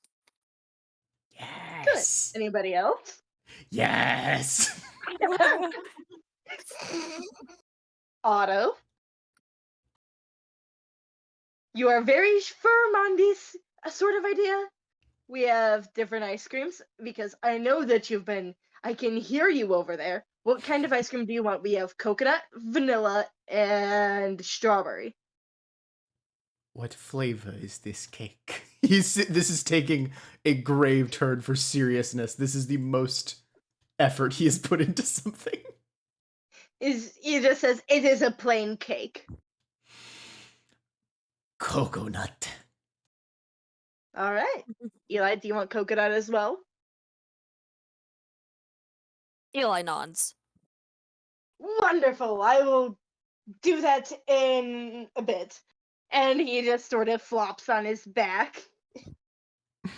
Oh. He's just like me, for real. You flop on your back, and the little inchworm burrito dinner critter that isn't completely visible tries to imitate that because Oh, it thinks you're baby. doing a wiggle. It thinks you're doing a wiggle, so it does the wiggle back at you. Oh. Let it do pickle. I'm gonna do a D2 to see who Micah crawls up to because she spent the entire day with Eli. She knows how Eli is doing. She was there. Mac is just going to sort of wave at him though. He's To happy Eli? now. He's feeling less anxiety than he was earlier. Aw. And he's going do to, believe and she is going to, gonna go to Otto and point at Roguefort and just like, who is that person? They're funky and kind of cool, and I wish I had their pets. Roguefort actually brightens up a little at hearing cool and tries not to show that makes him feel a dorky amount of good. Tries to clear his throat and look professional, but unfortunately, clear up makes him taste spice again. He goes for his cup of cider immediately. Nope, he's nope, no spice. so He needs the lame. drink. Oh, he's so lame.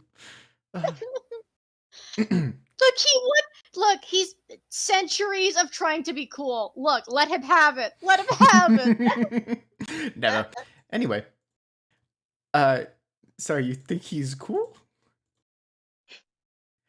Well, it's the mustache. It's always It's the the mustache. mustache. That's what makes people cool. I have never just met curls someone his more in line with you. We are, I mean, just like Anyway, that's Roguefort. He's helping out at this place that I work at, EGAD. We're like adventuring group. We go and do adventuring things. He gestures vaguely, hoping that the child understands his vagueness. Dad went on expeditions too. He's cool. Yeah, I know your dad's cool, but Roguefort is also cool, but he's a different kind of cool. He's like, I said expedition. that's kind of cool too. She now decides to crawl over to Eli and just like, I still think you're my favorite though. Oh. Oh no, my heart. I can't fucking take it, Your Honor. Okay, towards that, I'm going to make a quick whiz check on Eli. You are going to fail. Fail. Please fail. I want you to know that wisdom is his highest modifier. 3, 2, Fail 1. horribly. Ha! Good. 2 plus 3 equals 5, bitch. Towards hearing Mica just crawl over to him and say, "Don't worry, you're still my favorite," Eli just kind of gives a very blank expression to Mica as his like eyes just like redilate. Oh. Everyone here is so fucking lame. I love them. We really have a party in the lambos, and I say that affectionately. Oh yeah, no. It's dorks and dimwits, and they're They think perfect. they're so cool until it's not says they're the favorite, or until they compliment their mustache and say they're cool. Then they are immediately dorky high schoolers again. Mm-hmm. I need a drink of tea. You guys are making me laugh too much. Continue. You're welcome, society. I am going to probably bring up I have about half an hour before I get a skedaddle. Gotcha. Oof. But yes. So we can get cake and presents, I assume? Yeah, we can do a little time shifting. Mm-hmm. Okay, so it is now midnight. The clock has struck in a few times. This is just, I don't know why Otto said midnight is the time for birthday presents and animus. No, this is just a shiver household sort of thing. Otto agrees to everything anyone says all the time. And you'll have your cake shakes. I'm gonna assume everybody has had 3 so far. No. Okay, very quickly, very dumbly. I'm not really sure on how much of a possibility this is, but um, can could Eli somehow have found a very toony way to get one of those crazy straws that you can wear like glasses? Yes. Oh, Yes. Okay. Yes. honey. Yes. So Roguefort has a silly straw to drink his cake shake, and as soon as he tastes it, he's in heaven, by the way. Completely forgets the spice. Eli has straw goggles. And Otto is just the gremlin in the middle encouraging it, huh? Otto is the one using a Rube Goldberg machine to feed himself ice cream. Of Oh, course, his cohort, Mica, is helping him all throughout the Oh. night. Mac is so tired. Mac is Honey. very tired. He to get everybody's attention, he does clap a few times. Okay, it is midnight, and it is presents time. Poor sucker didn't get to take his afternoon nap. Aw. Aw, beloved.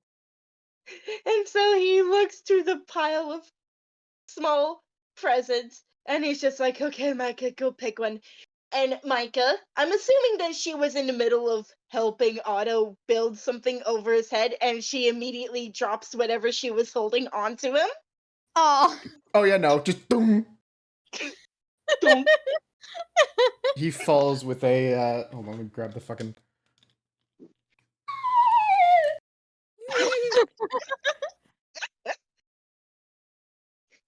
And she races over to the presents. She glances at Otto's very obviously a bike, picks it up, sets it to the side, and looks at the other presents because she knows that one's a bike and she wants to save that one for last. Okay, but I'm sorry. Ever since you first said it was very obviously wrapped like a bike, my brain has been thinking, okay, but what if in a very comedic and toony sense, you think it's a bike, but as soon as you unwrap it, wrong, it's a drum set. Yeah. Yeah, no, it's not a bike at all. I don't think it's a bike. I do not think it's a Shut bike. up, I don't Mikey. think so either, but Shut up, Mikey. it makes it want to go last. Fair. Okay. So how many presents are there in total? 5. Okay, so you got one from me, you got one from Roguefort, one from Otto, you got one from Mihail. yes, Mihail. Yeah, and then there was Crew that came in once. Single time. Alrighty. He's gonna grab the one labeled from Eli because she just said that was her favorite person. So she's going to take his, not shake it because she knows what happens when you shake experiments. She's assuming it's one, and she slowly starts to peel it open. What is it? Okay, so first of all, even if you did shake it, nothing would have happened because it is within a box. Mm-hmm. But opening up the box, there's packing peanuts. Putting away the packing peanuts, you find a little orb. She grabs it. She slowly pulls it out curiously. Tilts a her little- head 45 degrees one way, 45 degrees the other way. It's a glass orb. And as far as you know, it's just that. Eli comes a little bit closer. He kind of gets down to Mika's level, and towards the globe, he says, "Light up." And to that, the orb follows his command, and it instantly starts to float and glow. It is a drift globe. Ooh. Nice. Otto gives Nice. little claps, even though he is on the ground and his head is dented, like concaved in. Just- Do you need help with that? I could help you. Oh no, I'm doing it for the bit. No, hold on. Christ, the amount of fucking shenanigans we've packed into this thing. This session has everything. ice cream, Russian tacos, my dad. I was worried it was my connection from it. I didn't think you were putting on a microphone bit. I'm sorry. You gotta warn when you do that, my guy. You gotta warn. Never. Man. VB. What? Now you did it! What? Wait. Oh no, is Mikey going into the death dimension? Oh, What's happening? were you not doing a bad mic bit earlier? No, Your Honor. Oh. What? Oh no. Well, you've made Wait, it confusing. what? so I'm my sorry, I connection had died. to run upstairs real quick. Mikey appears to have What happened to you? So I heard that you explained, Spiffy, that you had a bad mic, but not an actual bad mic. You were doing a bit. So it's like, okay, so VB must be doing it as well. And then finding out, no. And then hearing you still cut out, and it's like, oh, my microphone is apparently just being funny instead. Huh. Oh, I'm sorry. You freaking goober. It's okay. Let's just continue before it does anything All right. else. Micah is very excitedly looking at the orb. How could this ever be outdone? Hopefully you don't say that out loud, because Roguefort is going to resist taking that as a challenge because he already took it as a challenge before he got to the party. The thing is that a drift globe could be invented by a level 2 artificer, but Eli doesn't mention that. Micah is just like, how do I turn it off? Well, you just tell it to. Shut down, please. Okay, there are two ways this can go, but I'm assuming because this is Mica, the globe just instantly turns off and it just crashes to the ground. It does not shatter, but it does make a thud. Oh, it's proof. That's so good. Oh. Micah reaches for the next one, which I'm going to make sure that this one is Roguefort's because I want to say it is. All right, well, give me just a minute. I'm checking to make sure that my voice connection is solid. Okay, it is good. Bada boo. So what Mica picks up is it appears to be a finely carved wooden box of a dark oak that is engraved with imagery of dragons flying around a map of the plains. Not an actual accurate you can tell everything map, and it certainly doesn't look like any modern map in the slightest. It's just like a fantasy map of the plains. Like each side of the box shows a different plane, for example. Like, of course, there's red dragons around the elemental plane of fire, that kind of thing. This is not wrapped. It is a box that opens up at the top with a lid. So you would just have to move the lock to the unlock position and then flip open the lid. Okay. And once she figures it out, she slowly does so. Inside, at first you see what appears to be a finely made leather pouch. It doesn't really have any specific detailing to it, but you realize it's containing it inside. It's kind of cushioning it from the rest of the box. So, undoing the fine red rope that is keeping that bag shut and opening it reveals what appears to be a large glass bottle or flask. About the size, a little larger than a normal flask of water for an adventurer, but it appears to look like a sort of, it almost looks like a potion bottle, but the glass itself was blown to look like a sleeping dragon. Oh, that is actually kind of cool. When the top is opened up, it makes it look like the sleeping dragon's head on top. It appears there's a couple heads. The one on top is the one that opens. But what it is, and actually, would Mica or Mac, anybody who wants to roll an Arcana check, see if you could figure it out. I'm gonna do Micah an Arcana check because Mac is notoriously not good at that stuff. The child is more advanced. You know what? Otto, just give me like a 5 + 2, please.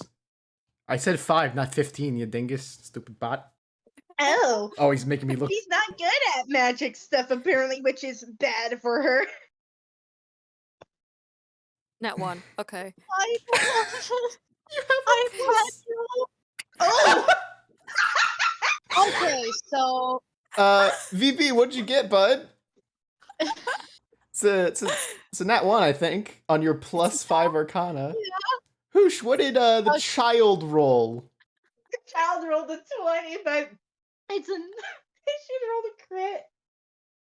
Okay, so Otto, you get it just after Mica does because of the way you see Mica's face light up. You don't know a lot about what Roguefort's been through over the years, but you know he had to have been to a lot of places, seen a lot of things, and as he professes himself as the best hunter, he's had to have gone after a lot of things. He hasn't told anyone about any of his adventures, but admittedly, you did tell him about the party on short notice, but you told him that, of course, Micah's into cool things, and likes purple, and snakes, and that kind of thing. But this, it takes you a moment to realize, because the way it's engraved does look, it looks very much like a medieval adventuring treasure item. Medieval even in your standards. This is like something you pull out of The Hobbit or something else. It's a slumbering dragon vessel. There are tales that other bards have sung, and stories that certain greedy adventurers have said, that items that have been steeped in a dragon's hoard hold immeasurable power waiting to awaken, for those that can find enough dragon hoards to steep the items further in. Just as well as the story spread that certain items can also be cursed by dragons, and that kind of thing. What you are looking at, and Mica realizes this immediately because Mica's into the cool shit and probably read about dragons at length,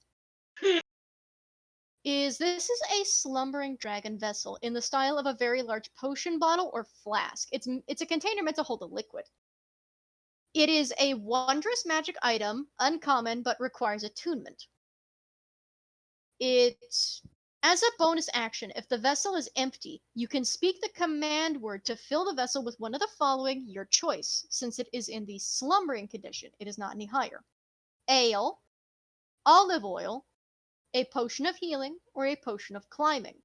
Once the property is used, it can't be used until the next dawn. A potion you create in this way loses its magic properties if it isn't imbibed within 24 hours. And the way such items from dragon hoards grow is by being steeped in other dragons' hoards for an extensive period of time. If it's a dragon that recently died within an hour, then it only takes about 8 or so hours. If it's a living dragon, it needs to steep for a year total. Most of that goes to Otto's head.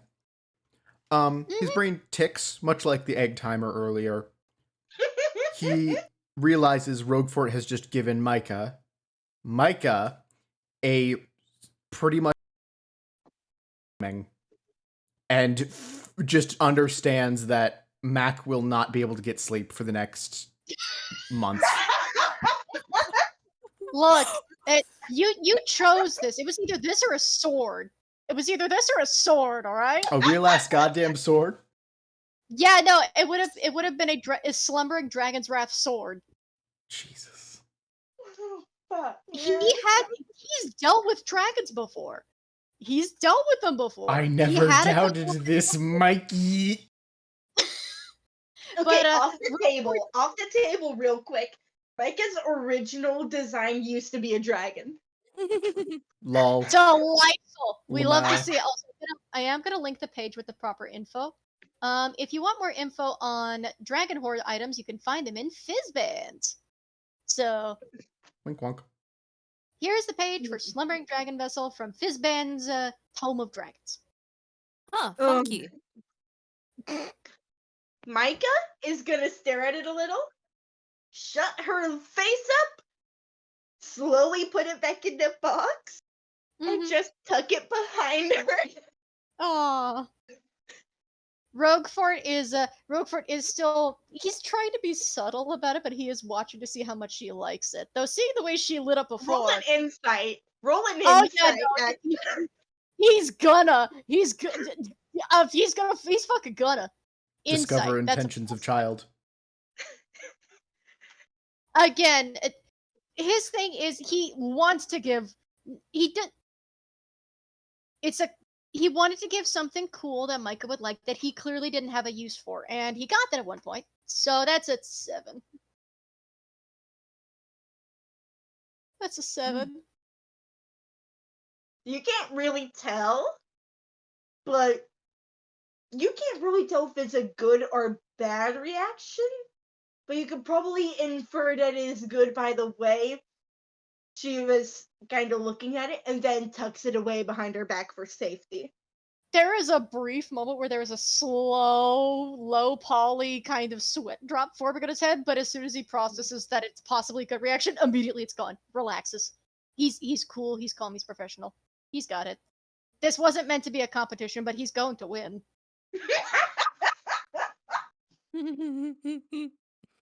Look, I've said it before, I'll say it again. He's just innately competitive, but not in the most overt way. She is going to grab Mac's little gift. It is very small, but when she opens it, you all can see that it is a little bone pendant with a picture of her when she was smaller and was able to be easily carried by Mac. Mm-hmm. And on the other panel it says, "I love you very much, Pumpkin." Aww. She gets a little wiggly after that and decides to pass it around so everybody can see. Oh, that's sweet. That's cute. What is the roll to not sob trait? What was the I picture don't of again? know. I'm sorry, what was the picture of again? Her Mica younger. when she was very small and being held by Mac. So I roll.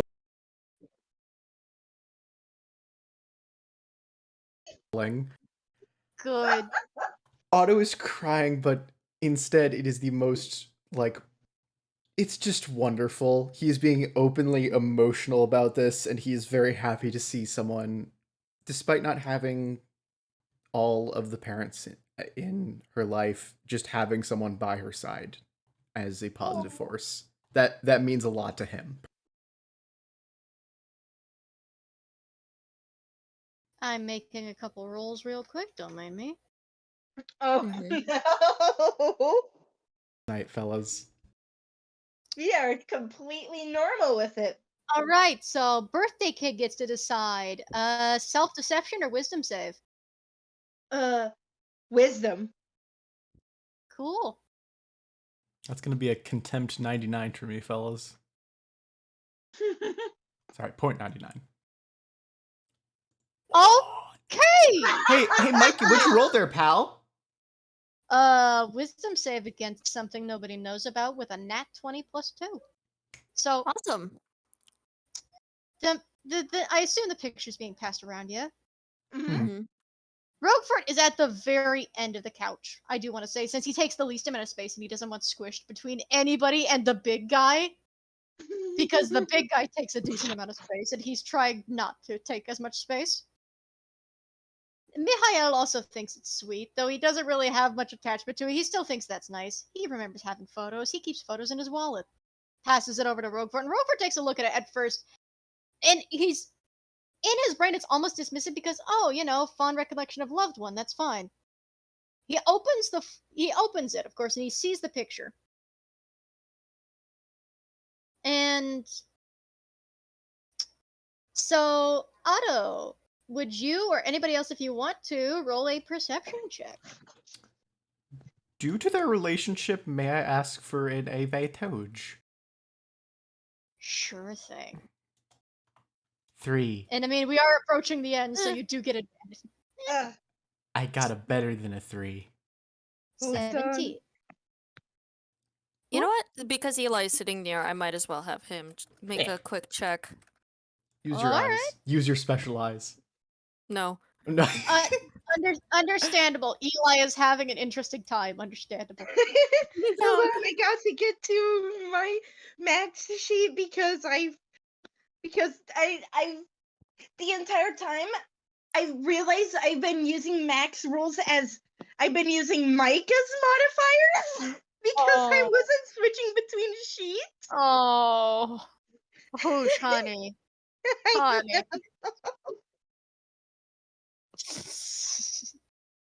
I mean, like daughter, like father, you know? So, I will say it would have taken. There are different things you see. It's not that anyone fails. Even Eli doesn't fail, though you don't get much. Clearly, there is something soft to it that Roguefort sees. That's as much as Eli gets with the unfortunate 5. That was almost in that one. You almost got absolutely nothing. But to Yeah. be fair, he has no mouth or nose, so it's difficult to read the face. But there is a softening in the face that you can tell, but it's also very easily dismissed. We get to the 11 on the father's part, and it's almost a familiar softness, but you also can't really read it too well considering the face, the googly eyes. It's different trying to read an expression on something like a dinner critter's eyes or face than it is on something with, eyes that you recognize and are familiar with. Mica sees it soften the same way she's seen her dad's face soften and gets lost in thought. And Otto also sees Roguefort soften in a way that hasn't happened a lot and almost isn't even familiar to you. Because he softened toward you. He softened toward that teenager that temporarily died, that he helped bring back. He softened towards some of the others, but mostly to you. But aside from the softening and thinking it's sweet, something sad enters Roguefort's face. There's, of course, that brief tenderness to the eyes, but what you don't see is in the back of his mind the picture's replaced with someone else. A few someones, very small someones held in a multitude of arms, and gone. Just like that. And it's only when he realizes he's getting lost in thought that he passes the necklace back to Mica with what you think is a smile in the eyes, but Otto, you're the one that sees it most clearly. Something sad happened there that he is not saying a word on. He remembered something that he's just not saying shit on. It's a birthday party. You gotta keep the mood light, No killjoys here. No killjoys. Yeah, no. Similarly, sees that, is still sobbing in a happy way, Aww. and stops for a moment and just goes back to neutral expression. Automatically getting a 16 deception if anyone cares because of fucking eloquence bards. Automatic 16. You know what? Sure, I'll incite that. Fine. We love rolling dice. 30, 20. Now the dice are pretty decent, huh? Give me a second. Let me check if he gets. I think he needs a 14 to beat that. What you know, clearly not stating anything, because if everyone in this room knew what he knew, then that would not be good. Yeah, no. There's an understanding, and we'll get to that later, but yeah, because there are 2 minutes left. That is baggage to unpack later. Well, let's get to Cruz. President Mica is now ignoring everybody else and now grabs her uncle's gift. Aw. Okay. So, unpacking it, you find a little hand-stitched plush of a little purple dragon. It has 2 little horns, and it has floopy, fluffy little ears, and its back is made up of different little patches consisting of like yellow and purple stars, stripes, diamonds, dots, all that kind of stuff. And it is very much huggable and very soft. Mica just holds it close and is like, she knows next time she sees her uncle, she will thank him a bunch. Give him a hug. Oh, buddy. All I'm thinking is just I posted the gifted rules, but all I'm thinking, oh, buddy, buddy. I'm gonna be honest, I also thought of them.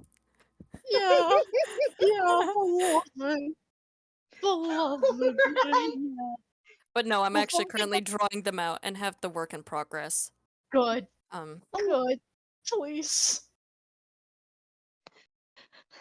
All right, so moving on to Mikhail's because I said Otto was gonna be last. Uh-huh. Mhm. Mihail's is a big box, deceptively big, and Oh no. it Micah needs adult help unwrapping this one because it's bigger than her.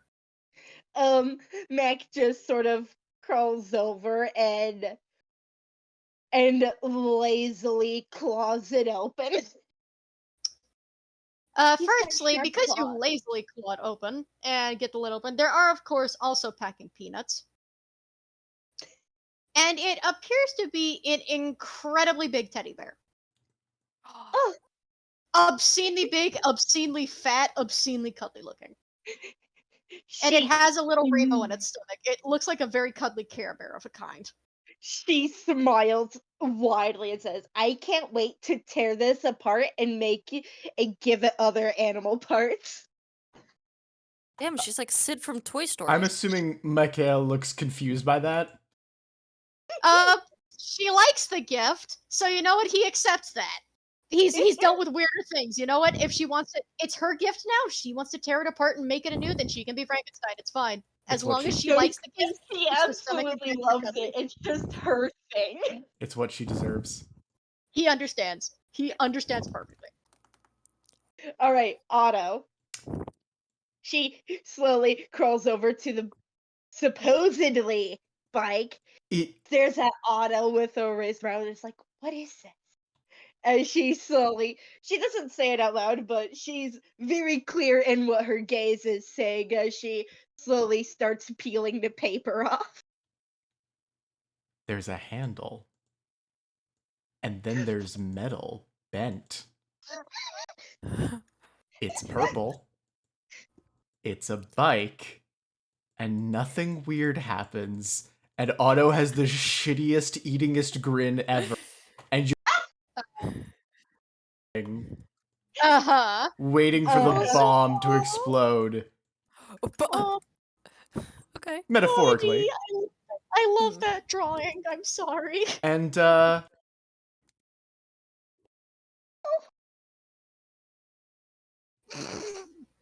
It's Like, it's is just staring at him and very slowly says, "I will cherish this for the rest of my childhood." Sorry. oh, What happened? it's a bike. Oh, it's a bike. Yeah. it's genuinely a bike, and also I said I love the doodle. Mm-hmm. Honestly, it was either this or I was gonna get some plastic minifig sets, but I figured a kid like you want to stay outside, explore, find your own adventure, you know? She is going to jokingly say, "What's outside?" Buddy, I understand you're joshing me, but due to Mac, I don't know if you are. Roguefort audibly starts to snicker and then clears his throat. It's very obvious he was going off. He's just like, Don't worry. If Mac-Beth does not take his daughter outside, Crew will just pick up Mica and force her to go to a park or something. Oh, don't worry. Her uncle still takes her to the water park. Oh boy, Action Park. Also, a slight above board thing, since I know we're at the end of it. I politely pat you, and I don't mean to bring light to it, but the reason we've been shortening Mac's name to Mac is because I have a thing against the full name of the cursed Scottish plague. I tried to say that. We had a moment, and even before we had a moment, it's the whole thing. We're not gonna worry about it. We're over it. We're good? It again, like you're good. I was just like, Yeah. the reason I keep going quiet is only because of that. You are not doing anything wrong. It is literally just you are good, okay? I just wanna tell you that you're fine. Okay? Yeah. Oh, okay. Yeah. Okay. No one is being threatened except for me. For my crimes against God. Oh yeah, thanks to you saying it, we lost the first half of the recording for hunting part. we Okay. comes up. Who should want to Finishing take up- away? Wrap things Yeah. up before we get okay, Please yeah. do so. As everybody is going home, Otto with his little abomination of a bird, unicorn, cat, rat. Roguefort with his little diamondback rubber snake. And Eli with absolutely nothing but a full belly and A horn. probably feeling spoiled. And a whole. And a horn. I think the horn went away after an hour, but Yeah. you forgot you did also give Eli a snake. Oh yeah, I forgot about that. Yeah, you got I a was like, mamba. You got a little mamba. Yeah, it was a mamba. Yeah, he's got a little mamba now. It's a fake one, but Eli could probably do something with that. No. He just he wonders if he's able to reanimate it. It's not even. It's rubber. Well, I mean, you've heard of rubber hose, but then Boo. Hey. Boo. I say, having made a much. I think the only other thing to note on Eli's end is after the dinner critter wears off, there is the subtlest but also briefest feeling of it's not immediately a hunger for more, it's more of a curiosity for more. But that also fades eventually. A hankering. man is always hungry for more information. I don't know what you're talking about. True. But he currently has his own project that he needs to work on, Mhm. and right now he has to put the dinner critters in his back pocket until he has time to focus on them. Mm-hmm. But as you're all going home, the sky has cleared to whatever little homes you have. And from above, a shooting star blazes by. And it's not a wishing one, but it's just pretty to look at. Yeah, And that'll. Roguefort's gonna stare at that for a bit. That's all. You can continue. Sorry. And that'll be the end of. Not me keeping on forgetting what it's called. Table for four. Dinner manners are serious business. Thank you all for listening, and shall we all say goodbye? Bye. Goodbye. Bye. Goodbye. Farewell. Off, audience, you pieces. Me? Yeah, that's right. I'm aggro now. You have reached my aggro range. This recording will not stop.